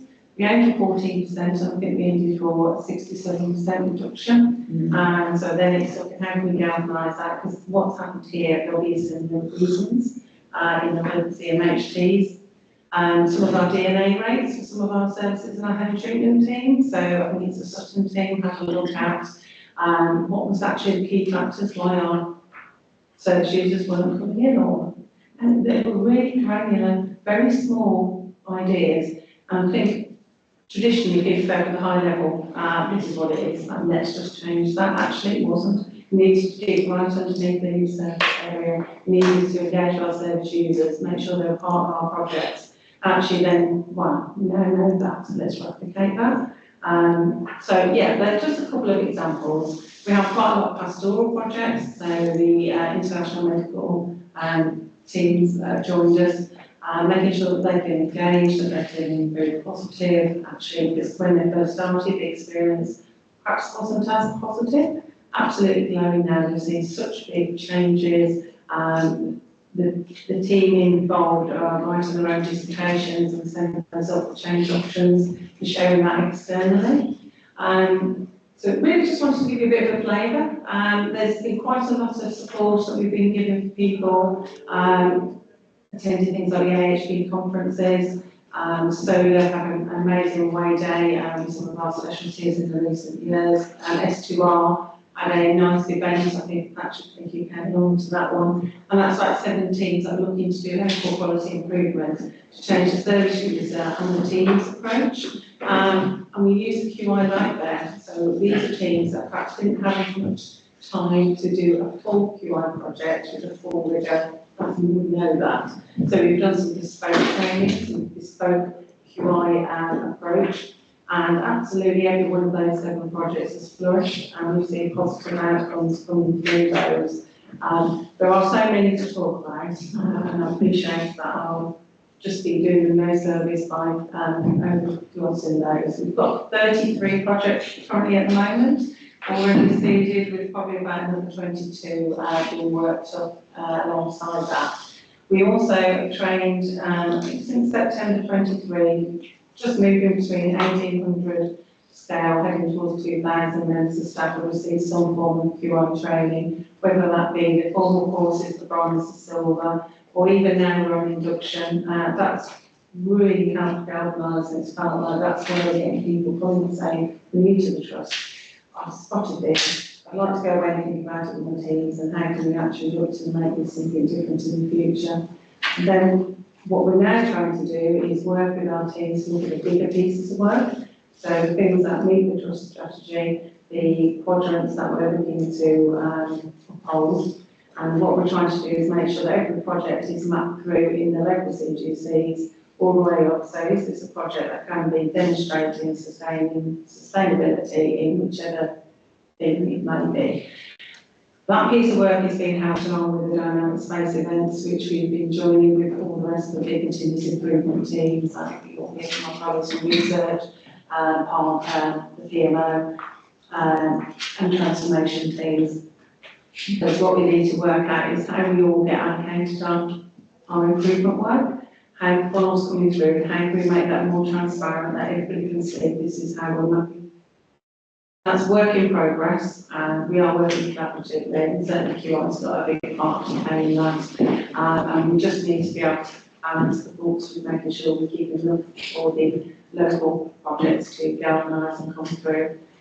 We have just started doing the first line managers training as well, which is wonderful. That's looking at QI methodology and how you can use that perhaps as a first line manager. I might need to do a report. I've heard about drive diagrams. What are they? How can I do that? How can I make my report look a little bit more effective? How can I understand what a process map is? That's the kind of things that we are trying to teach and support and help people understand as we're moving further forward. And we've had some really good positive celebrations. So we've had 4 shortlisted posters for individual projects, a couple at the Royal College of Psychiatrists last year, which was absolutely fabulous. And we've had 2 which have gone down to the International Conference for Improvement, sponsored by the BMJ, and also the Mental Health Improved. And they're 4 different topics. I had a lot of interest from external trusts as well, just trying to have a look and see what we're doing with those projects. So there's already been entries in Winchester this year, and also at the Royal College of Psychiatrists, we've had 2 more entries for this year's submission. And I would like to say this is not the QI team pushing this. This is the team being really positive and proud about what they're doing. And I'm hoping that this is hopefully leading us with their cultural shift to make sure that everybody feels like, you know, this is what we want to do, this is just what we do every single day. So yeah, so that in a nutshell is pretty much where we've been. There's probably little bits I haven't covered. If there's any queries or questions or anything you'd like to know, please do ask. Thank you, Julie. It's always a pleasure. You came to one of our board development sessions, and you led a session on the QI, and it was a pleasure to read this and actually to see the work that's actually been undertaken within the trust, and you know, just commending the team for doing that. Let me just open it up quickly, Phil. Just a quick one around the system improvement group, whether there have been any opportunities already identified in this area.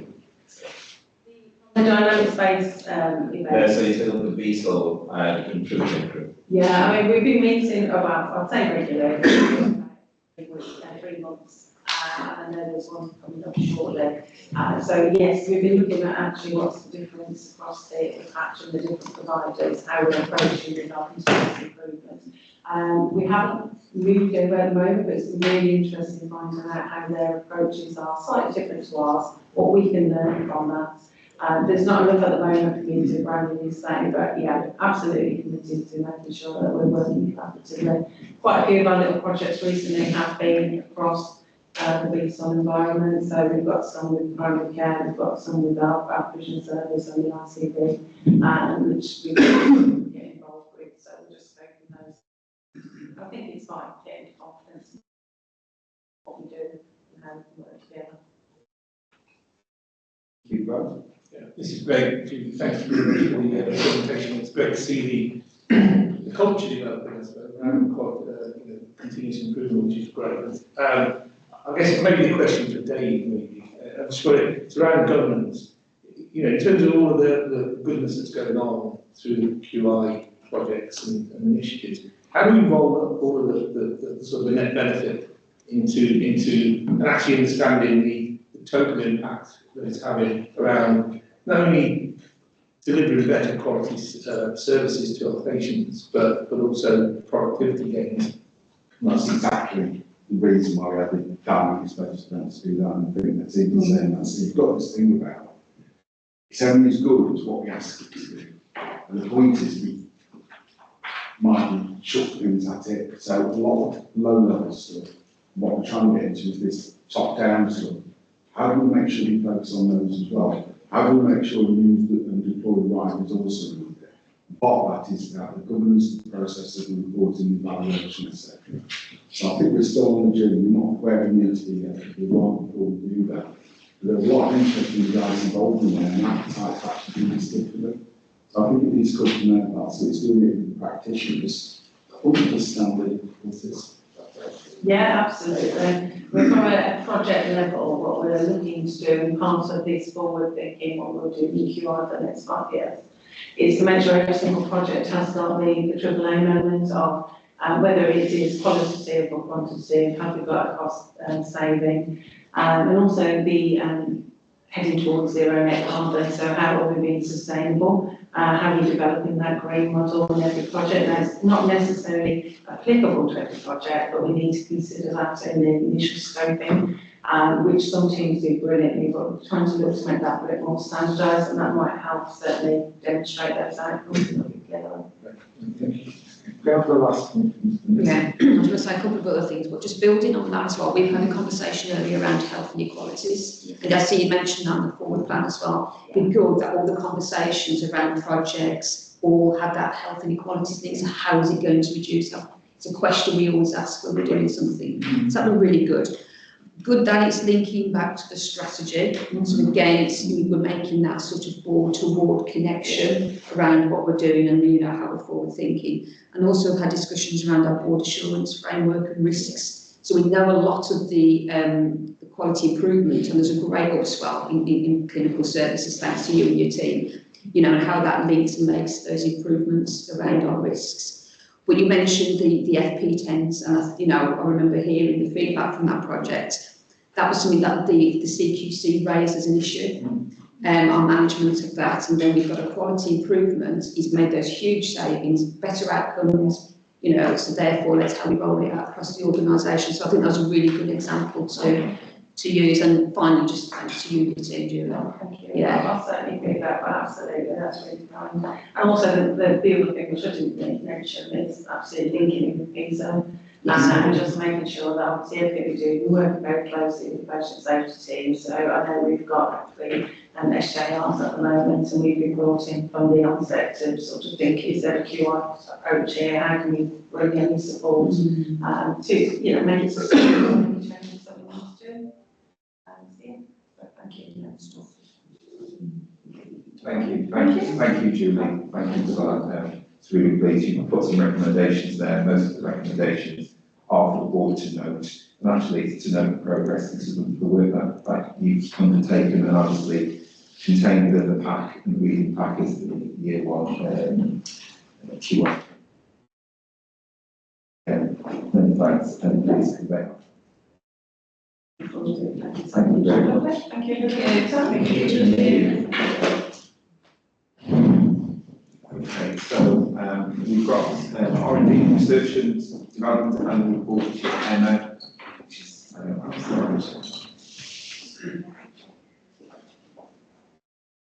One more.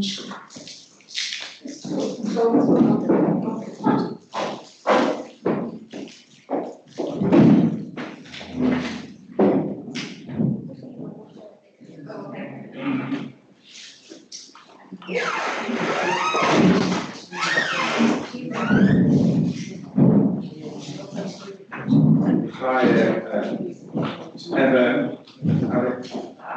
Hi. Good to see you both again. Thank you. Apologies. Had to wait slightly longer than anticipated. We do apologise.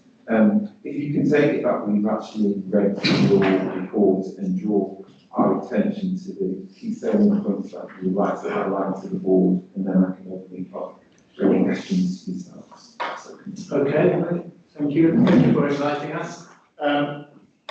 What we did a kind of thesis report, which is filed somewhere. Yes. Conscious of the fact that when we last discussed it, there was a feeling that people wanted to have access to things that were going on that they weren't aware of. So that's probably the resource that has got a lot of the detail, our publications, everything else. And then we've circulated the summary, which you have seen. We thought we'd quickly highlight the main points, and then, as you say, we can take any questions or points of discussion. So it's been a very busy year for the R&D department, partly as a result of developments. A lot of it has happened since the pandemic, where things went a little bit dormant. To some extent, we did some research related to that. There's been a lot of development in the last couple of years, I would say. So we've attracted quite a bit of research income, which we're highlighting there. Some of that research income comes to us directly if we're leading on projects. Some is in collaboration with other partners. So we get some of the funding, but the funding goes also to some of our partner organizations. That has allowed us also to increase the staff members, but also to start addressing an issue that has been important within R&D, which is originally the structure was quite flat for people working in R&D, and there was no potential for career development. So now that we kind of appoint different people in different roles, that provides a career structure or a career progression, which is good. We recruited 276 participants to portfolio study. Those are NIHR approved studies for which we get funds to deliver. And we've done a lot of work trying to integrate research into a much wider set of services across the trust and increase participation. We've got a busy research governance department that looks at not just our own research, but a lot of projects that come in, some that take place in our services, so we need to make sure that they're research governance. Our clinical academics have continued with the work, and some of them are quite involved in guideline development, innovation development, and I think that offers us the opportunity to really not just have access to evidence-based treatment, but to create evidence-based treatment. And I think in the long term, if one was to develop and increase the research outputs of an organization, is about informing those guidelines, not just applying the guidelines developed by other people. And there's some examples there. Our collaborations, we've got the Mental Health Mission that has brought a lot of funds, and particularly the treatment-resistant depression. We've got members of the Birmingham Health Partners now. That's something that we achieved in the last year with support from yourselves. We also have a collaboration with the Oxford Biomedical Research Centre, as well as the Institute of Mental Health at the University of Birmingham.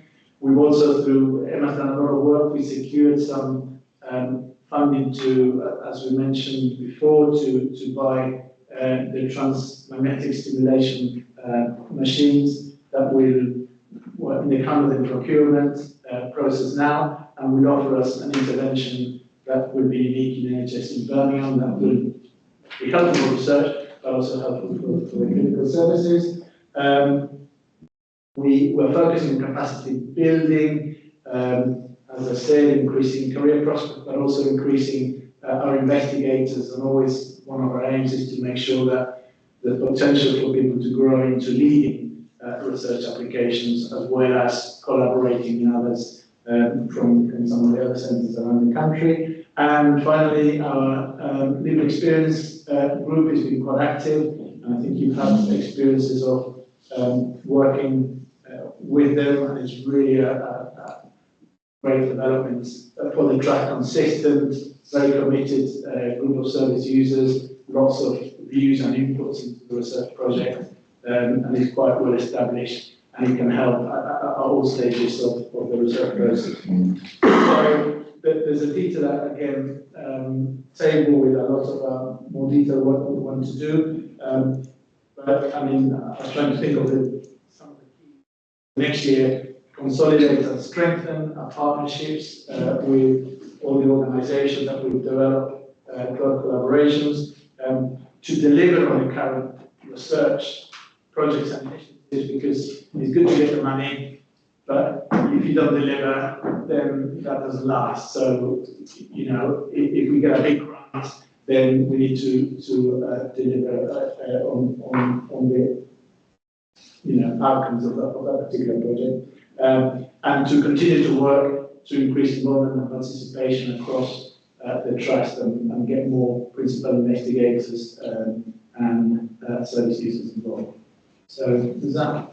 Yeah, thank you. That's brilliant. Are there any questions? Just a couple for me. Thank you so much for that report. It's really interesting. I've not received anything like this previously. I don't recall at all, so it's really great to see kind of the work that the research department do. Just a couple of general questions, really. How do you decide the themes of research and what it is that you actually want to research, and how does that fit in with potentially wider things that perhaps are being discussed or being researched more informally across the trust? I'll have a go then. It's a complicated thing. So I think there's a mixture of trying to be opportunistic and respond to opportunities, while also looking at our aims and our strategies for the trust. So we've got a number of research programs that over the years have survived and thrived. So we've got neuropsychiatry, for example, we have programs in addiction, we used to have early intervention, although a lot of that development got very fragmented when the clinical services changed. We've now got treatment-resistant depression, and partly is because we've got people who are very strong and who can lead those programs, which we need in terms of then trying to look at what our priorities might be, and then try to attract people who could deliver. So, for example, equality and diversity is very much at the front of our minds, but we need to find the proper set of collaborations and opportunities, because you need to be able to attract money, you need to have academic partners, and you need to have a person who delivers that. So we aim to have at least a research program in each of the main areas, so mental health, so secure care services, neuropsychology, addiction. We're doing a lot of work with the clinical psychology department now to increase the research identification and output. And then we follow the clinical experiences that in the past have led to big programs. So mental health and addiction was one of them, early intervention was one of them. Some of the work that Professor Morai is doing on treatment-resistant depression and bipolar interventions is another. So in a way, it's a combination of that. Plus then, we get our National Institute of Health Research commitments, which mean that we get adopted into studies, and then we need to deliver studies which obviously the NIHR have reviewed extensively, so they are good quality, important pieces of research, and we collaborate in those. But they also, even though we didn't create the idea, if you like, they're important for our services in terms of participation, and service users want to have access to this trial. Have I answered you? You have, and you partly answered my second question as well. So my second question is more around, are we kind of led by the funders in terms of what they want the research themes to be?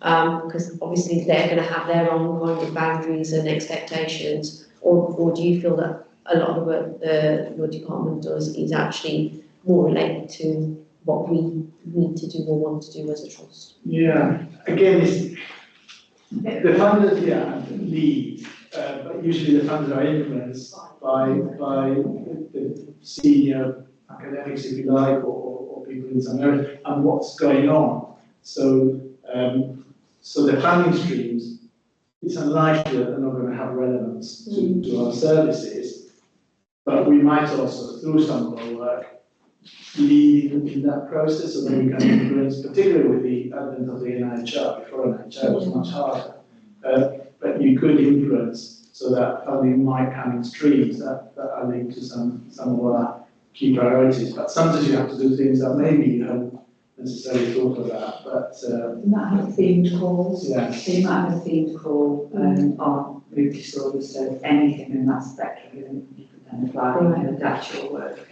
And you might have a technology one, which could be anything. So it's knowing what funding streams are out there, when the calls are open, so you can plan. So there's a research for patient benefit program, and the research for patient benefit ones are smaller grants, but they're the ones that are closer to having an impact on patient care rather than a longer-term project. And we might be a call on equality and diversity. It might say that it needs to have equality and diversity. It might want to be covering young people or this, and so we might have expertise in not in a young person. So we might say we'll collaborate with them and we'll bring together a piece of research that will fit the core. So it is just about knowing who's out there. But Alex is right. If you haven't got somebody who's a strong lead to grant the grant and lead the grant, that's where you struggle. And that's where we need to encourage. Can I just add to that? The team also supports a lot of serviceable evaluation projects that are led by our own teams, and there's about 100 or more, and then that's linked to a lot of the work. And when we get portfolio studies, we can choose if this will benefit our population, do we really want to be part of it? And we've taken a few that's physical health and mental health. So following on from that, with the service evaluation research that you might carry out, have we ever used it in a way that perhaps we can say, as a result of working with children and young people, we have understood through this service actually there's a gap in this area, and therefore more resources is needed within this particular area of work, so that and then actually promote our work in a way that makes us thought leaders across mental health? Yes, I suspect we have. I think what we haven't been able to do is capture that. Because a lot of the service evaluations, you'll get a report that says these are the outcomes, this is how we need to change what we're doing. Even if it's just changing the format of form that's used when assessing somebody who's coming to the service. So there haven't been little sort of changes. What we want to do is make sure we can capture that and share it. And if somebody's, there's a new audit management track tool that's being introduced at the trust, and we're hoping we can put that sort of project onto that, so we can link with what's happening in audit, quality improvement, and see if there are themes across. So we can bring things together and share the outputs a little bit better, so we can start measuring actually what impacts have been implemented or come out of this report. So there definitely are consumer reports, it's just capturing that and sharing it with the user a bit more.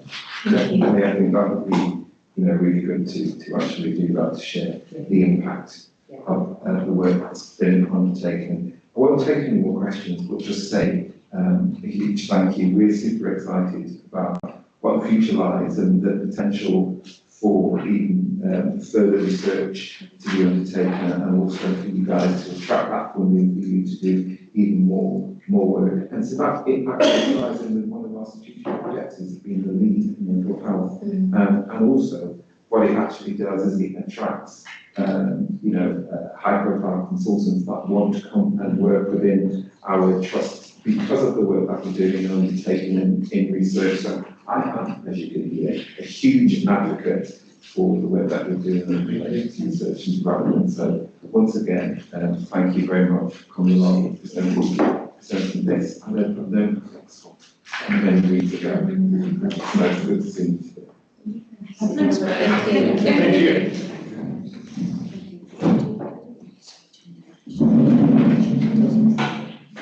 So we have the People Committee report. what I'm going to do is I'm just going to say the report is there. Hopefully you've had an opportunity to read it. Sue, as the chair who's produced the assurance report, is actually happy to accept any questions if anybody has any in relation to her report. Silence is gone. Okay, thank you, Sue. You have been let off. I've allowed you not to do your insurance report and you've had no questions. So, but no, thank you. It is there, and obviously there are any concerns that the committee doing great work with it. Got a new addition to the group now, which is Val, who's also joined the committee. That's great.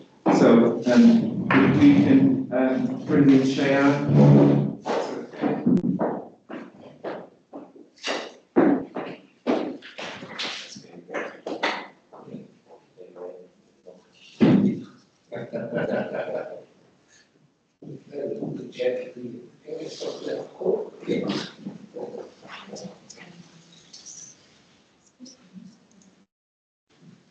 Chair, one way, Chair.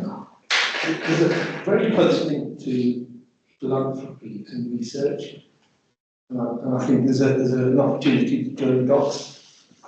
And it's a conversation I'm trying to leverage with Warwick University, the researchers that do work there, the development team that look at very high net worth individuals, and also around what we do in mental health.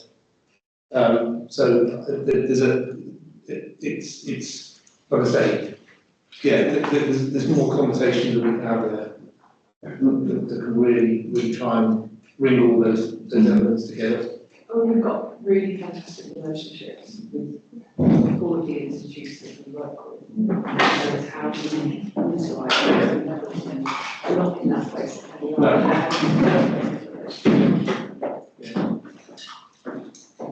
Hi, thank you. And good morning, and I've been waiting a while, and you accept my apologies on the board for keeping you waiting.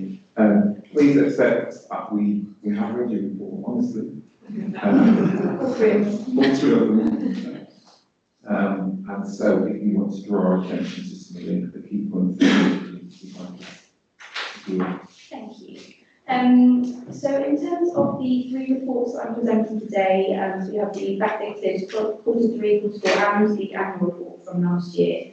I think the reports are in of themselves self-explanatory, hopefully, but in terms of the highlights, the particular things I'd like to draw the attention of the board to today are the reduction in the fines that are being levied for breaches of working conditions and contractual obligations we have for postgraduate doctors in training, which I think is a real positive. And those have come about really from rota changes, which were actioned as a result of the exceptional reporting process, which I think is testament to that process being effective in supporting the trainees there. What we have seen as well is that the breadth of reports from doctors who are not higher trainees, so particularly our foundation doctors and our GP, PTS doctors, have increased. And again, I think this is positive. We tend to have not seen reports from those cohorts of doctors because they are so rotational with the trust for such a short amount of time. They haven't necessarily always engaged in the process. So I do think, again, it's positive that we're seeing reports coming in from those doctors. The issues really that to kind of continue to be aware of as we move into this financial year are the change in pattern in exception reporting across both of the quarters presented today for increased reports for overtime. So less so for on-call working and on-resident on-calls, which was the previous most significant issue, but now for doctors who are routinely staying later than their usual working hours on a weekday to provide kind of core services. And we've seen a significant increase. In fact, the majority of reports for these 2 quarters were for that reason. What we've seen from that is an increase in trainees requesting payment for that overtime, which is entirely reasonable for them to request in the terms of the contract. But the system for that hasn't been as robust as perhaps it could have been because it's not something that we were needing to do until very recently. So what we've become aware of is that there is a delay between the outcome being agreed for trainees or payment and that then being actioned by a medical workforce. And we are making changes at the moment to the process of that. So between myself and the medical workforce team, we've identified particularly those reports that haven't been actioned in what would have been a timely manner, and we're working through those to close them. So I'm confident that we will get through those this quarter and no longer have a backlog. The increase in recruiting from FY doctors and GP trainees as well also led to delays in the closure of those reports. Because again, those structures and processes were not robust because they weren't used for such a long time. So that has required a more assertive approach to supporting the relevant educational supervisors to be more confident in how they're approaching those and making sure they're fully aware of that process. It's still a work in progress, I'm afraid. The other positives really are the reduction in post vacancies and credit here being given to the postgraduate medical education department and particularly Dr. Ruth and her team in terms of the reshuffling of vacancies across the different training grades, which has led to a higher fill rate. Notwithstanding some of the national challenges that we have in recruiting to psychiatry training posts, which has also then led to reduction in locum spend and locum costs, which we hope to continue to see for this financial year. A very brief summary of 3 reports, but overall it does feel positive with just some of those challenges around making sure that existing processes that are maybe not as familiar to us are going to be revisited and improved. Thank you very much. Are there any questions? I always struggle to sort of really grasp this report, and apologies if it's just it is me. How close to the window are we actually flying on this? This is my question, and it could be completely misguided question, but on the one hand, we're receiving fines, we're potentially allowing doctors to work hours that they shouldn't be working, which then incurs the fines. There's also a concern around safety, which we're saying there's no immediate safety concerns that were raised. So do we, at the end of every month, we think, that was lucky, or are we managing this very, very forensically in a very controlled way to actually mitigate that risk? I don't really know where we are in the relative scale of things. So I can say in terms of the actual numbers of etc. reports are still very, very small. So in terms of the number of trainees that we have and the different areas that we work, the numbers that we receive are very small and actually considerably less than some of our kind of similarly sized organisations across the nation. So the kind of the frequencies of these events is really very low, which I think is reassuring. The time that trainees are reporting staying late for tends to be less than 90 minutes, and again, a one-off for most trainees. So it does suggest that this is, an infrequent version of event, which often comes back from unexpected things happening in a core day. And I think it's a testament to their commitment that they do stay late to ensure that patient safety before they finish their shift and plan that they've planned over, that they're then being appropriately remunerated. So I don't think there is a particular concern in terms of... Context helps. I'll just add to that. If there was any safety concern, Cheyenne would be on the phone immediately. So nothing would be missed. So I'm very confident. The context helps. Yeah. It didn't come through on the report. Somebody like me is not close to this.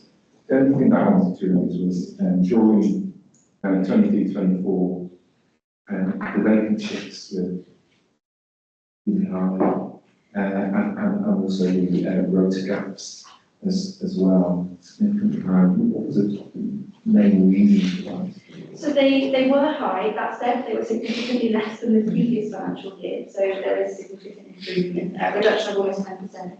And all of the shifts were filled, which again is important. Whereas the previous year actually did have some unfilled shifts. There's been improvement there. The main reasons are due to either vacancy gaps where national recruitment hasn't filled spots, We also have trainees come on to comment often from other local organisations for specialist placements. Sometimes they don't want these trainees to go on just because of their own staffing issues, so that can create gaps. The other main issue is about a fifth of the gaps altogether is trainees working off rota, and that can be for a number of reasons, primarily occupational health. I know that medical workers are regularly reviewing all trainees who have been off the rota for more than 12 months to ensure that those occupational recommendations still apply. But also we have trainees who are off rota due to things like pregnancy and given the nature of the work, it's not appropriate for them to be on the rota. So it's vast majority would be national gaps in recruitment, but then also occupational. Thank you. Chair, thank you very much. I recall last year when you came in and presented the reports and presented it so provided with all the details and obviously the three reports I've got to scan through all of the data. It's really helpful to see and the work of the business. Well, to see that we can see it quickly. Thank you so much. It's my last board. I think we should say an official thank you for Chair and all the work in such a small time. We've made such an incredible difference. Thank you very much. It's been a pleasure. Thank you. Thank you. I'll head back to chairing the Goddess of Working meeting. Thank you very much. Particularly those individuals who we've asked to come and present their report, I think it's only right for them to give them the time to present their report and for us to ask the questions. But you'll notice, like the seal, just kind of trimmed it down. Hence, this takes me to the next agenda item, which is the assurance report from FPP. But we also have, I'm going to ask for a double act. So rather than about present your assurance report, I'm going to ask if they could do this finance report and when is the necessary date where it's been reflected in the FPP committee. If you can just kind of pull back and feel absolutely necessary to do that. Just helps with managing the time. Okay, so you've got here the month-to-month report. Machines already mentioned, seeing 1 month in isolation, certainly the first month of the year, is always a bit misleading or it's difficult to draw firm conclusions. Quick want to say though, we're slightly off plan, but that's noticeable that although we're not making the progress we wanted to, although we're making progress in out of area, we're not where we want to be on them. We've got an additional requirement from BSOL in terms of further savings to make, this is 1.8 and that's down as being unidentified savings. We're not achieving the savings that we wanted to make, and people know why around there. Having said all that, on the provider side, we're actually not that far up, so you've got compensating savings elsewhere. The agency, particularly the agency medics, has come up right now. A lot of really good work in there. We need to do more on the bank side around that. But the majority of the issue at this stage of the exam based on mental health provider cooperative. So 300 of the 400 deficit. We'll repeat that later on. I'm not sure there's that much else I'd want to talk about in terms of the finance position. There are some other things that we talked about at FPP for our current integrated performance report, so there's a good discussion around that. Let's think. The capital programme, we're ahead of the plan after month one. A lot of that is to do with things that we've trained as at the year end. There is something I've just noted that we didn't need to approve or would like us to approve around the year end audit purposes. So this is based on decisions we've taken previously by the board around the extension of the leases with similar services. And so this is effectively just noting where we are, so we can use this to provide insurance through to external auditors on that. So if we can capture the way it's described in this, that would be helpful. From the finance position, that's pretty much all I want to flag up. So I don't know whether we want to do integrated performance report first, or just pick out the things that are in the FPP assurance report on the back of them. Because we did talk about all those issues, and I think they're summarised here, but they're largely the savings I've just gone through, the only one that maybe that you've already referred to, Alice, is things about the improvement plan and the importance of getting things out of QI, etc., and those improvements. Yeah. We've got to get that consolidated approach to improvement work. Just, I guess, three points for me. One is the fact that our cost savings plan, the majority of which is underpinned, which is significant, I think, which is great. Other than this additional challenge that's come through from the VSOL system, which we're going to have to find the additional savings from somewhere. It's not without risk. I just wanted to assure the board that in terms of how we've got to the 23-24 exit position was a really sort of solid position. So going forward, I'm sure that the team will rise to the challenge in terms of achieving that, I'm hoping. The question I wanted to raise around the deficit, the £422,000 deficit, and the majority of which is in the provider side. I guess it raises the question of, in terms of, I'm not saying the governance is wrong around the provider collaborative, but what's the assurance that we're having the right conversations that would give us the assurance that that deficit is under control?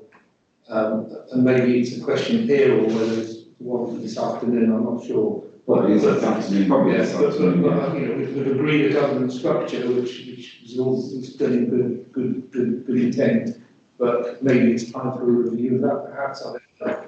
But I would like the assurance around, at a group level, the optics don't look brilliant at the moment, but that's just a snapshot of 1 month. Okay, we have heard then that one of the significant pressures we've got at the individual packages of care.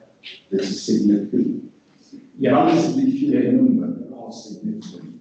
It's just we get that later. There's another part around the corporate infrastructure. Is that what you want to add? Yeah, I think the governance is currently being reviewed.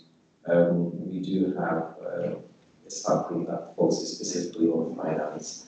That is chaired by Richard, our Deputy Director of Finance. So I think within the conversation this afternoon, we can think about whether that governance is working for us in terms of giving the assurance to the Commission Committee. Yeah, I'm not saying it's wrong. It's also, Walter, it's not so much the assurance. Sorry, it's not so much the governance, it's the fact there's inherent cost pressures within the system that are outside of our direct control. So the governance, like stuff, we have those discussions with ICB. We know the inherent pressures in the system. Sure, that's the real job. And the one final point was around the challenge around cost saving. We've got QI, we've got strategy delivery, we've got CIP, we've got benchmarking work, performance, all the good stuff that's coming out before us. How are we capturing the collective goodness out of that in a single entity that sort of says, well, collectively, this is the benefit that the trust is actually getting from it? It's not yeah, so I think that's the next level of assurance, I think, certainly from an FPP perspective, that we'd be looking to get.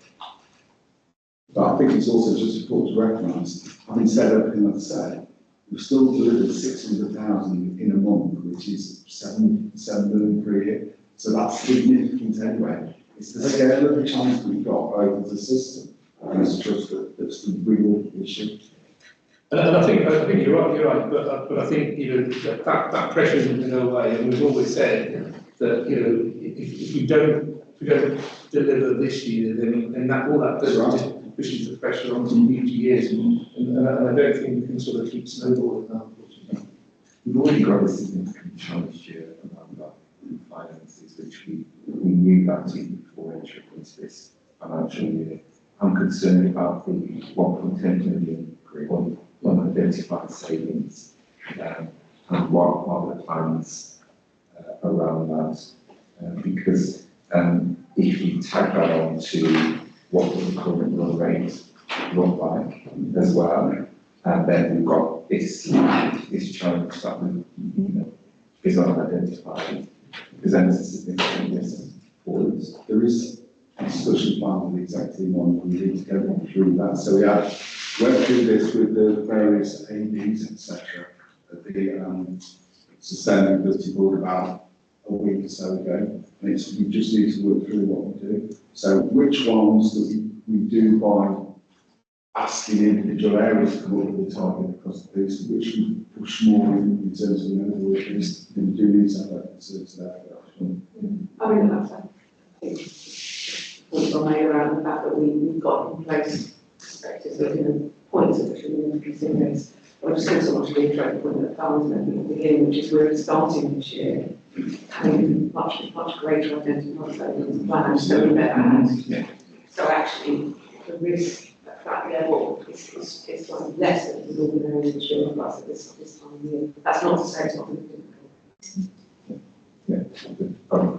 And one of the questions I have, which hasn't flagged up, but it's just something maybe for yourself, as Chair and NPP, and you will have heard me mentioning it again, but obviously what's in light of what's just come up in the media around cyber.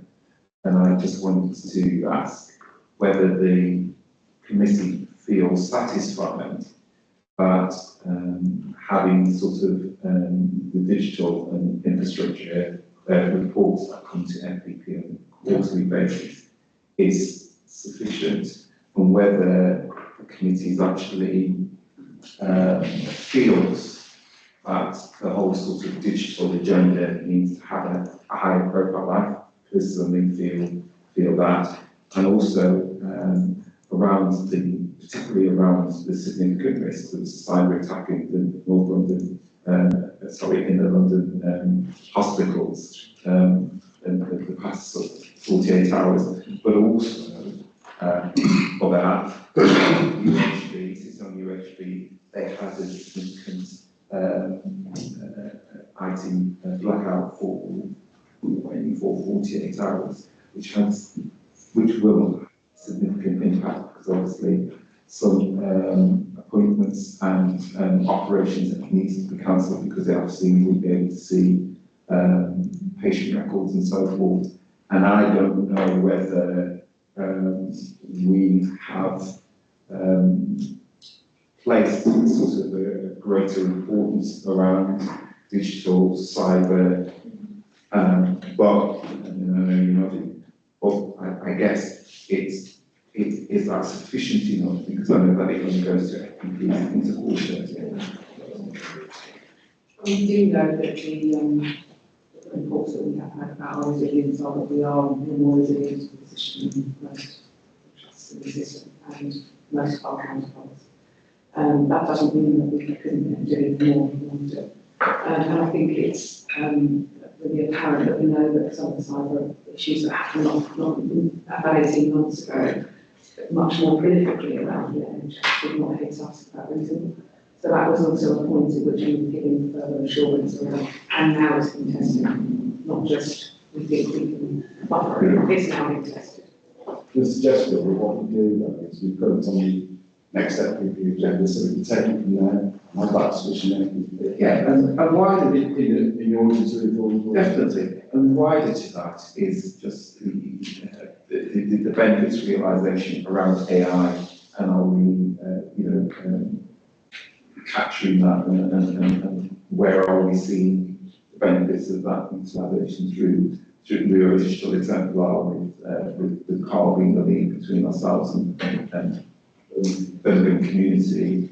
It's just actually getting an understanding that I can leave that with the committee to look into that. Okay, just add to that now, because I think sort of when we're framing this on the map, it's failing to focus on our digital agenda. I think the risk of discovery something different, isn't it? It's just something different about the risk of cybersecurity attacks and what systems are. And one thing we know about systems are, it's a bit like a weak string, isn't it? So our systems might be fine, but some other systems thinking in with us, which is a bit big sort of free, then someone can get in, then we can get into ours. So I do think, and my concern on the boards is that it is something we need to have a focus on, because it's not there, we're not standing still. There's always an evolution of those people that want to hack and get into health and other systems as well.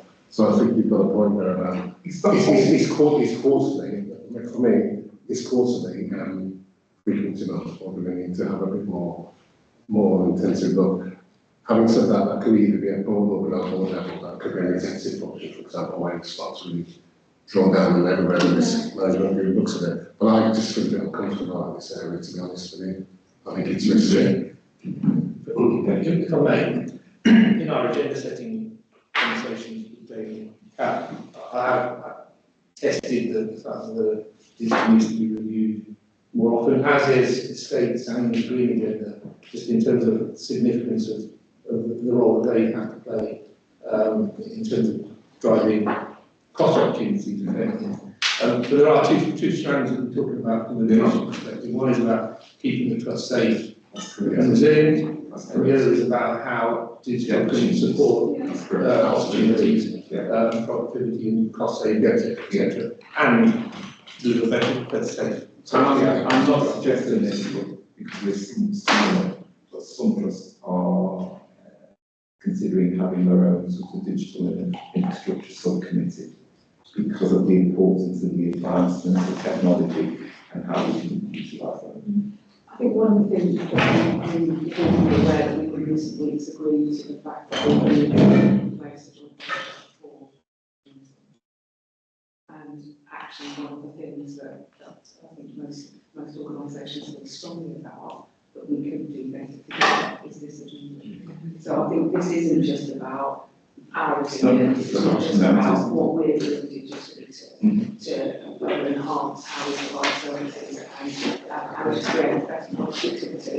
We will get much better if we do that together as we use joint venture and we make that one of the priorities of what we consider within that. Yeah.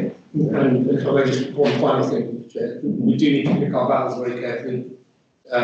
This is quite an expensive business.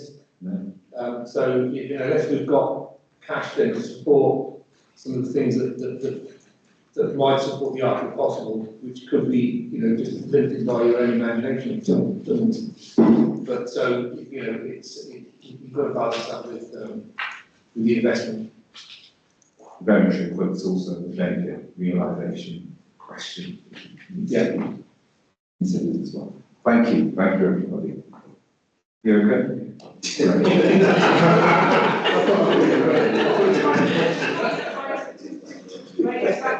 I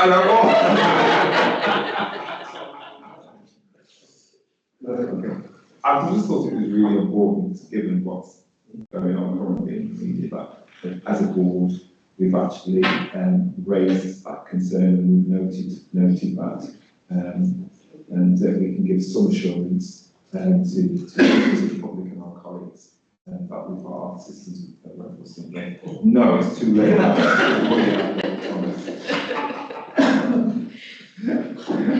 I'm really conscious of time here, so I'm going to move us on to the trust strategy, which is quite It's the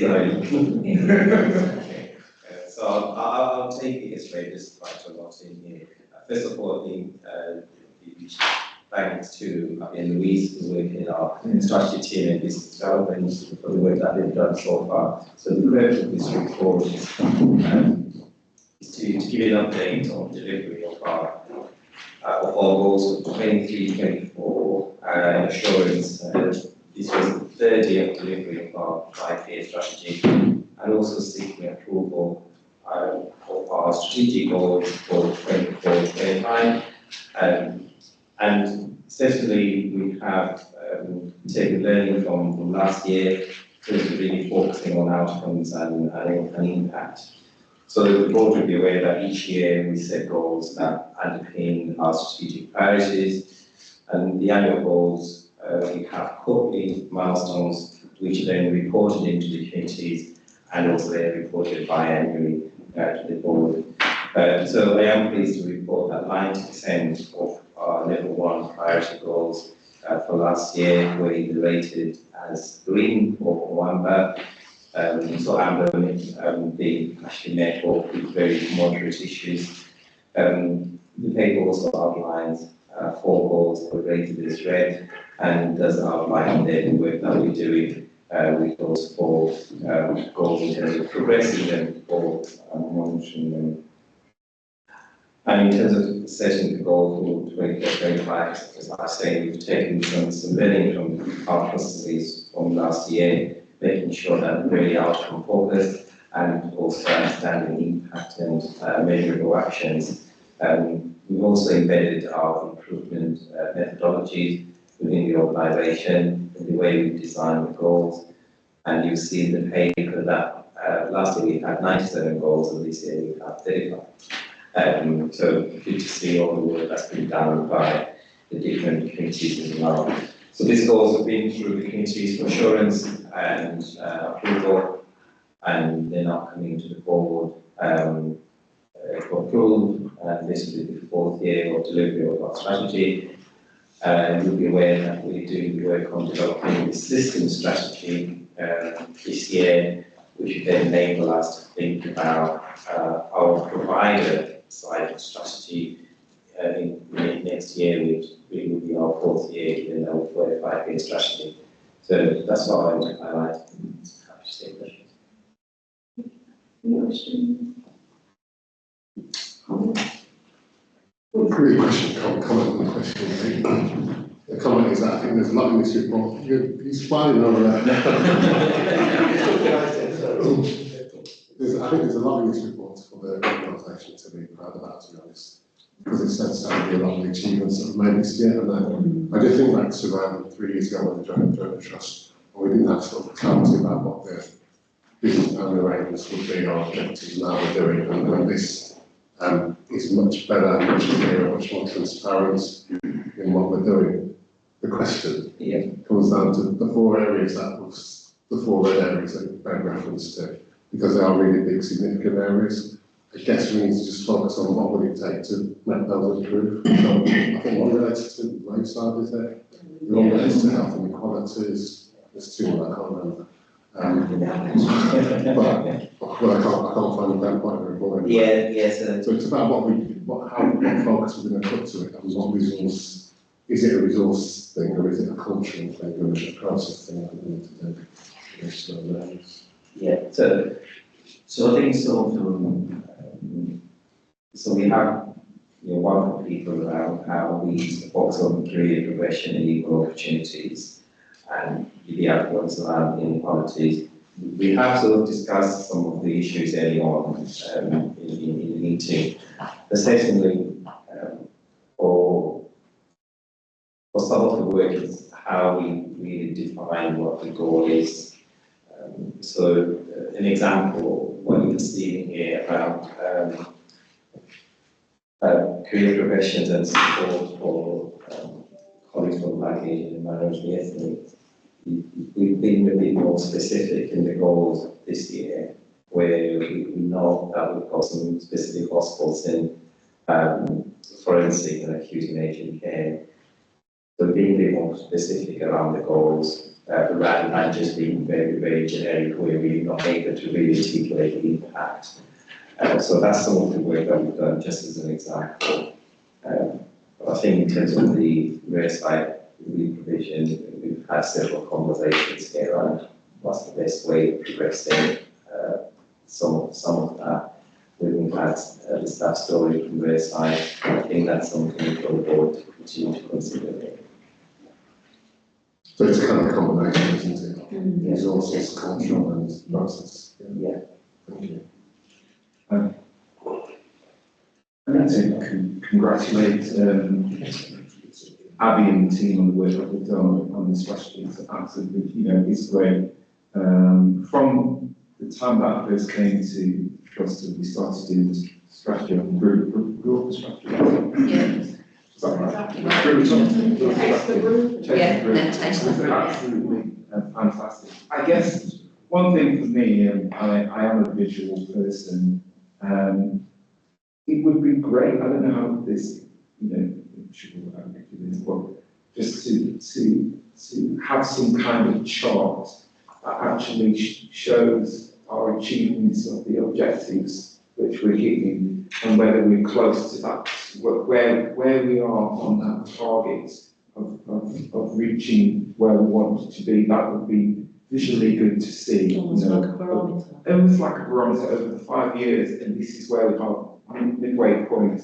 to all of the strategic objectives, how close that would be, that would be my only feedback to take back, because then we can actually kind of, it's not as if we need it, we don't need to necessarily agree to see this, but it would give us a little bit more momentum of, come on, we're almost there, we've almost actually hitting our objectives, because we can actually visually see where we are on that, in that graph. Yeah, well, look, because we've got the RAG rating, we have percentages, so we'll look into it. Just, great, but no, please do. Back to Louise, I think, as well. Yeah, Louise, yeah. It's definitely Louise and Abby's been working on this.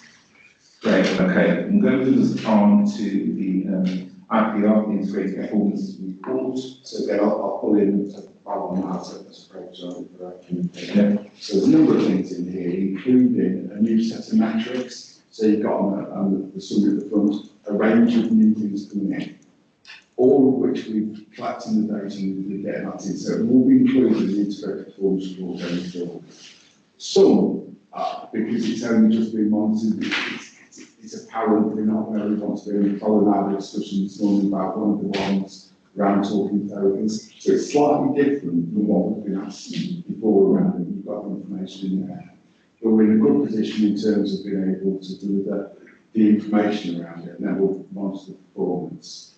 We've also got the overall piece about how we're doing it against the overall metrics that we talked about before. So this is relatively mature now, and that's going okay, but we're just conscious today we've got the majority of the information that's in here is in the reading room.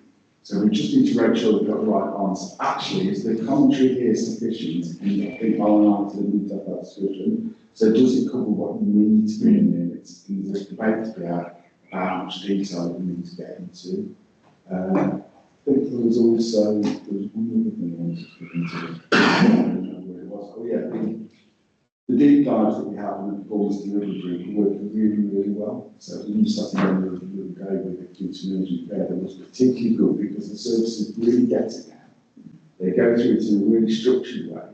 They've been, I think it was the first time for a couple of them, so we're a bit about going into that, but it went really well. It does tie in with all the things that we talked about around things like the risks and some of the things that we talked about in the strategy and all that type of things, including what Lisa talked about earlier on in terms of some of that quality management systems and all that type of stuff, but they're working really well. We do feed through to FPP, the outcomes of it and what it looks like, it's including the overall. So I don't know if Vanessa or she wants to add also that. I just think that what we're trying to concentrate on is giving people the information. Because I think our recognition is that will create sustainability in the ownership as opposed to the constantly what you do about X and Y. And I think, Vanessa and David in particular have really shown how the performance delivery group and the deep dives, the kind of atmosphere, the environment which they're undertaking. And so I think that, we've enabled people to understand what it is they're expecting, what their accountabilities are, and therefore to be able to provide much more assurance through those processes through their jobs. But I think we've received a few reports today that are beginning to demonstrate that grip is being taken at the right place. And so that's that instance thing that Lisa was talking about earlier as an example. That's the type of thing you go into there with the services. It's just trying to get things you've got to work with it in the way it just makes a difference. I think just the last thing I'll just add to that is like at the end of the deep dive where we're all there as an executive and supporting, there's like a RAG rating at the end, which is really good to have a discussion of where you feel you are, not based on what we're thinking, but themselves. And I think that's really good as well, where they say, I think we're really good here, and they show the evidence that proves that and, and underpins that. But also, we need to do more work here. So it feels like a real turnaround of a conversation. And thanks for acknowledging, the work Dave and I have done with Machine as well, because I think it has taken us probably a lot longer than we wanted to, but we've learned from others as well, didn't we, Dave? We brought, I'll never remember his name, from another, that's him, yeah, another organisation who showcased what they did and how they did it. So we sort of took some of that learning as well and implemented it in our organisation. So that felt quite good. Yeah. And yesterday, just to add, at Trust Chemical Governance, we saw lot of improvement. And when we asked them what's helped you make these improvements, they actually mentioned the detailed system. So really, that was. Well, are there any other questions or anything that people want to draw attention to in relation to the integrated performance report, David, or anybody else to respond to? Okay, I'm not going to call Monica. I'm going to ask Michael to present the Caring Committee reports. Over to you, Monica.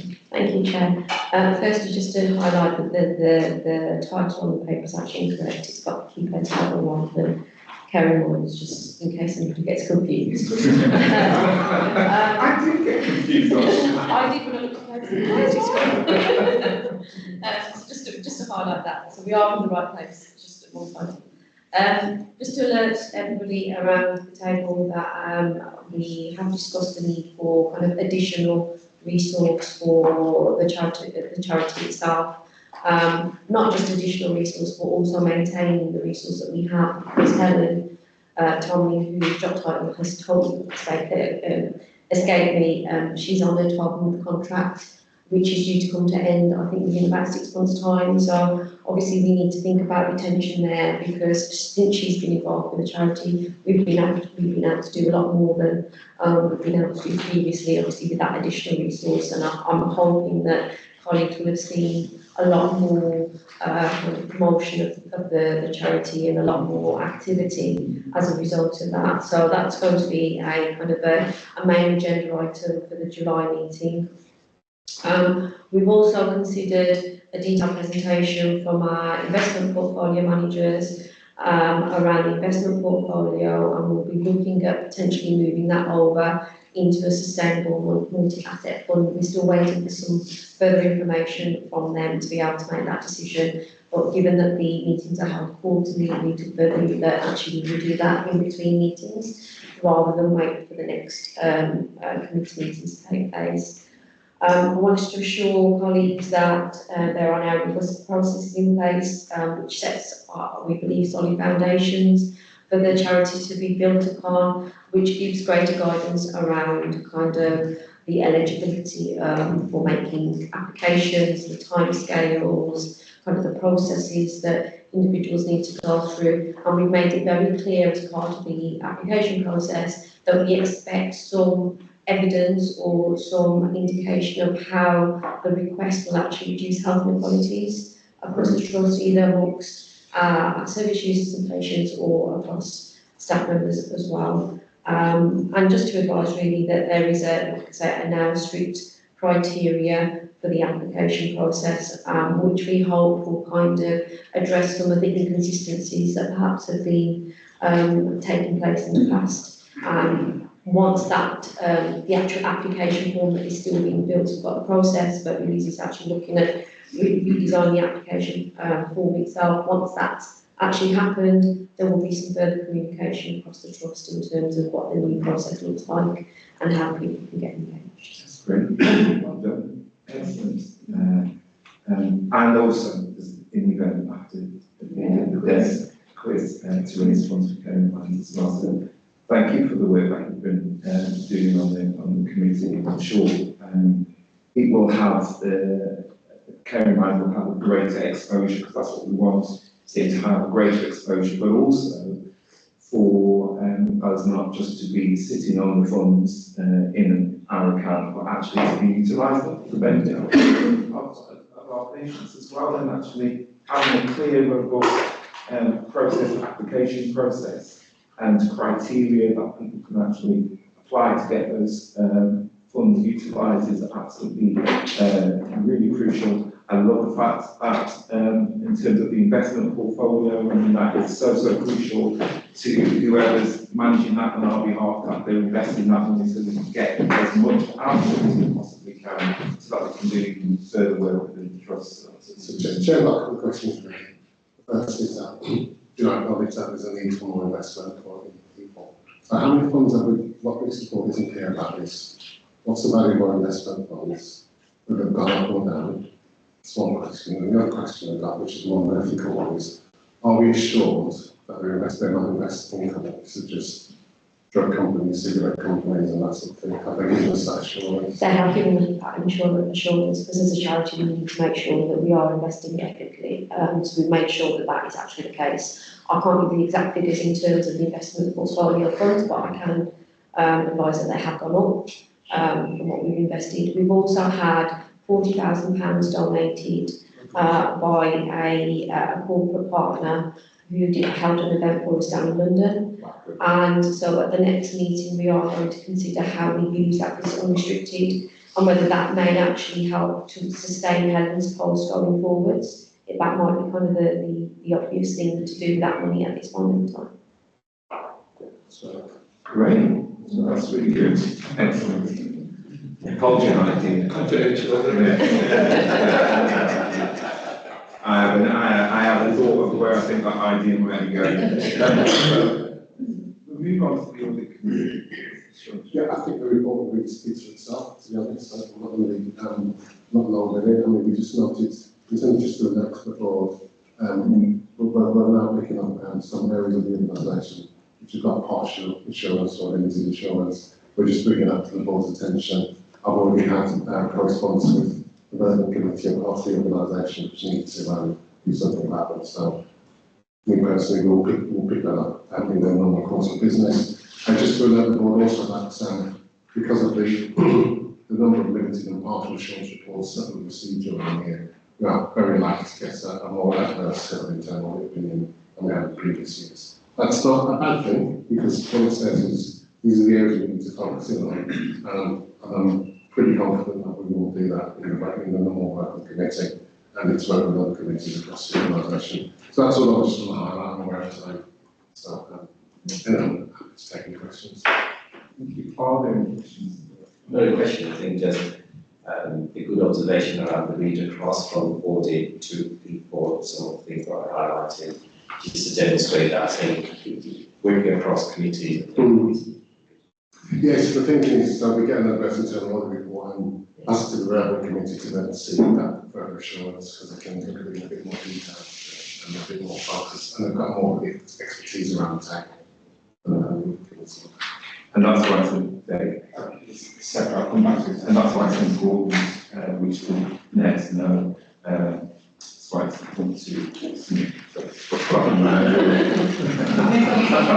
back it away from the machine. That's why it's important for the committee chairs to be in attendance at the committee, so that they can listen and raise any concerns. And actually, when it comes to audit days and programming those days around pieces of work, it could be that you want internal audits to do deep dive in a particular area to give greater assurance to your committees as well. So it seems to be working quite well. I know Val's tasked with just pulling together the committee chairs so that we can look at cross teams and we can hone in on those kind of more particular areas or more stubborn areas that needs to be moved forward. So thank you for the work that you did. Just to go back to the charity funds question. So I don't think it changed from 393,000 at the start of the year, up by a net 63,000 That's great. So there will be ins and outs. Of course, yes. I suppose going forward then, what we'd like to see in the year is the types of applications that are actually coming into the committee, so that we've got an idea of what the care behind is actually promoting as well. And then we need to promote that, because obviously in terms of legacies and bequests and things like that, when people can see the difference that their donations are making, that their giving is making, that's actually amazing. Great. Okay. I'm nearly there. It's living the trust values, and it's over to Thomas. Thank you very much, Chair. This is a reflection on the first two visits that I did in Trust in Croydon. I was privileged to attend Juniper Centre and the area and Royal Rangers and Eagle Ground. And also go to one of our step-down rehabilitation facilities in Grove Avenue. So with that, I probably saw elements of all three of our core values in each one of the interactions, but I thought I'd pick out a couple. So the first one was, I suppose, compassion, in true sense, the idea of understanding somebody's suffering and something with them and trying to recover in that way. And then a young man who had an underlying diagnosis of psychosis talked extremely positively about his experience in rehabilitation, but as I spoke to the ward manager around him, it was clear that although he was being treated for something, there was an underlying other symptom that could easily have been by the team dismissed as something neurotic or unexplained. But actually the team themselves had gone to the extent where they were now talking to national neuropsychiatric experts to try and understand what it was something else that he was experiencing, and that meant so much to him. So I just thought that was going the extra mile, that really meant something to him. That's a user of our service. And the second one was another contrast, was a service user who described to me having been there for a longer time, and gone through some very difficult moments. I was speaking extremely positively with the team, having some very bad blows, and then coming out the other side, going into employment and now getting engaged and welcoming the entire team to attend the wedding. And they were talking about that as a journey. What struck me about that was the idea of commitment, how much time the team had actually spent with us, and how proud they were, and how proud they were. And the final one was, I suppose, in terms of inclusion. I think when we talk about inclusion, we're not just talking about the experience of our service users being included here, but also our staff members being included with each other. And when I attended the Older Adult ward, one ward I went into, and I couldn't see anybody for the first 2 meters. I didn't know where anyone was. And despite the fact that I saw some people who looked quite a while alone, they were all in the day room, the housekeeping, nursing, and medics were all in there, and they were all dancing to music together. And it was such a feeling of inclusion for me, and kind of what people would feel in terms of our services. And I was even given the honour of with my 2 left feet to dance. I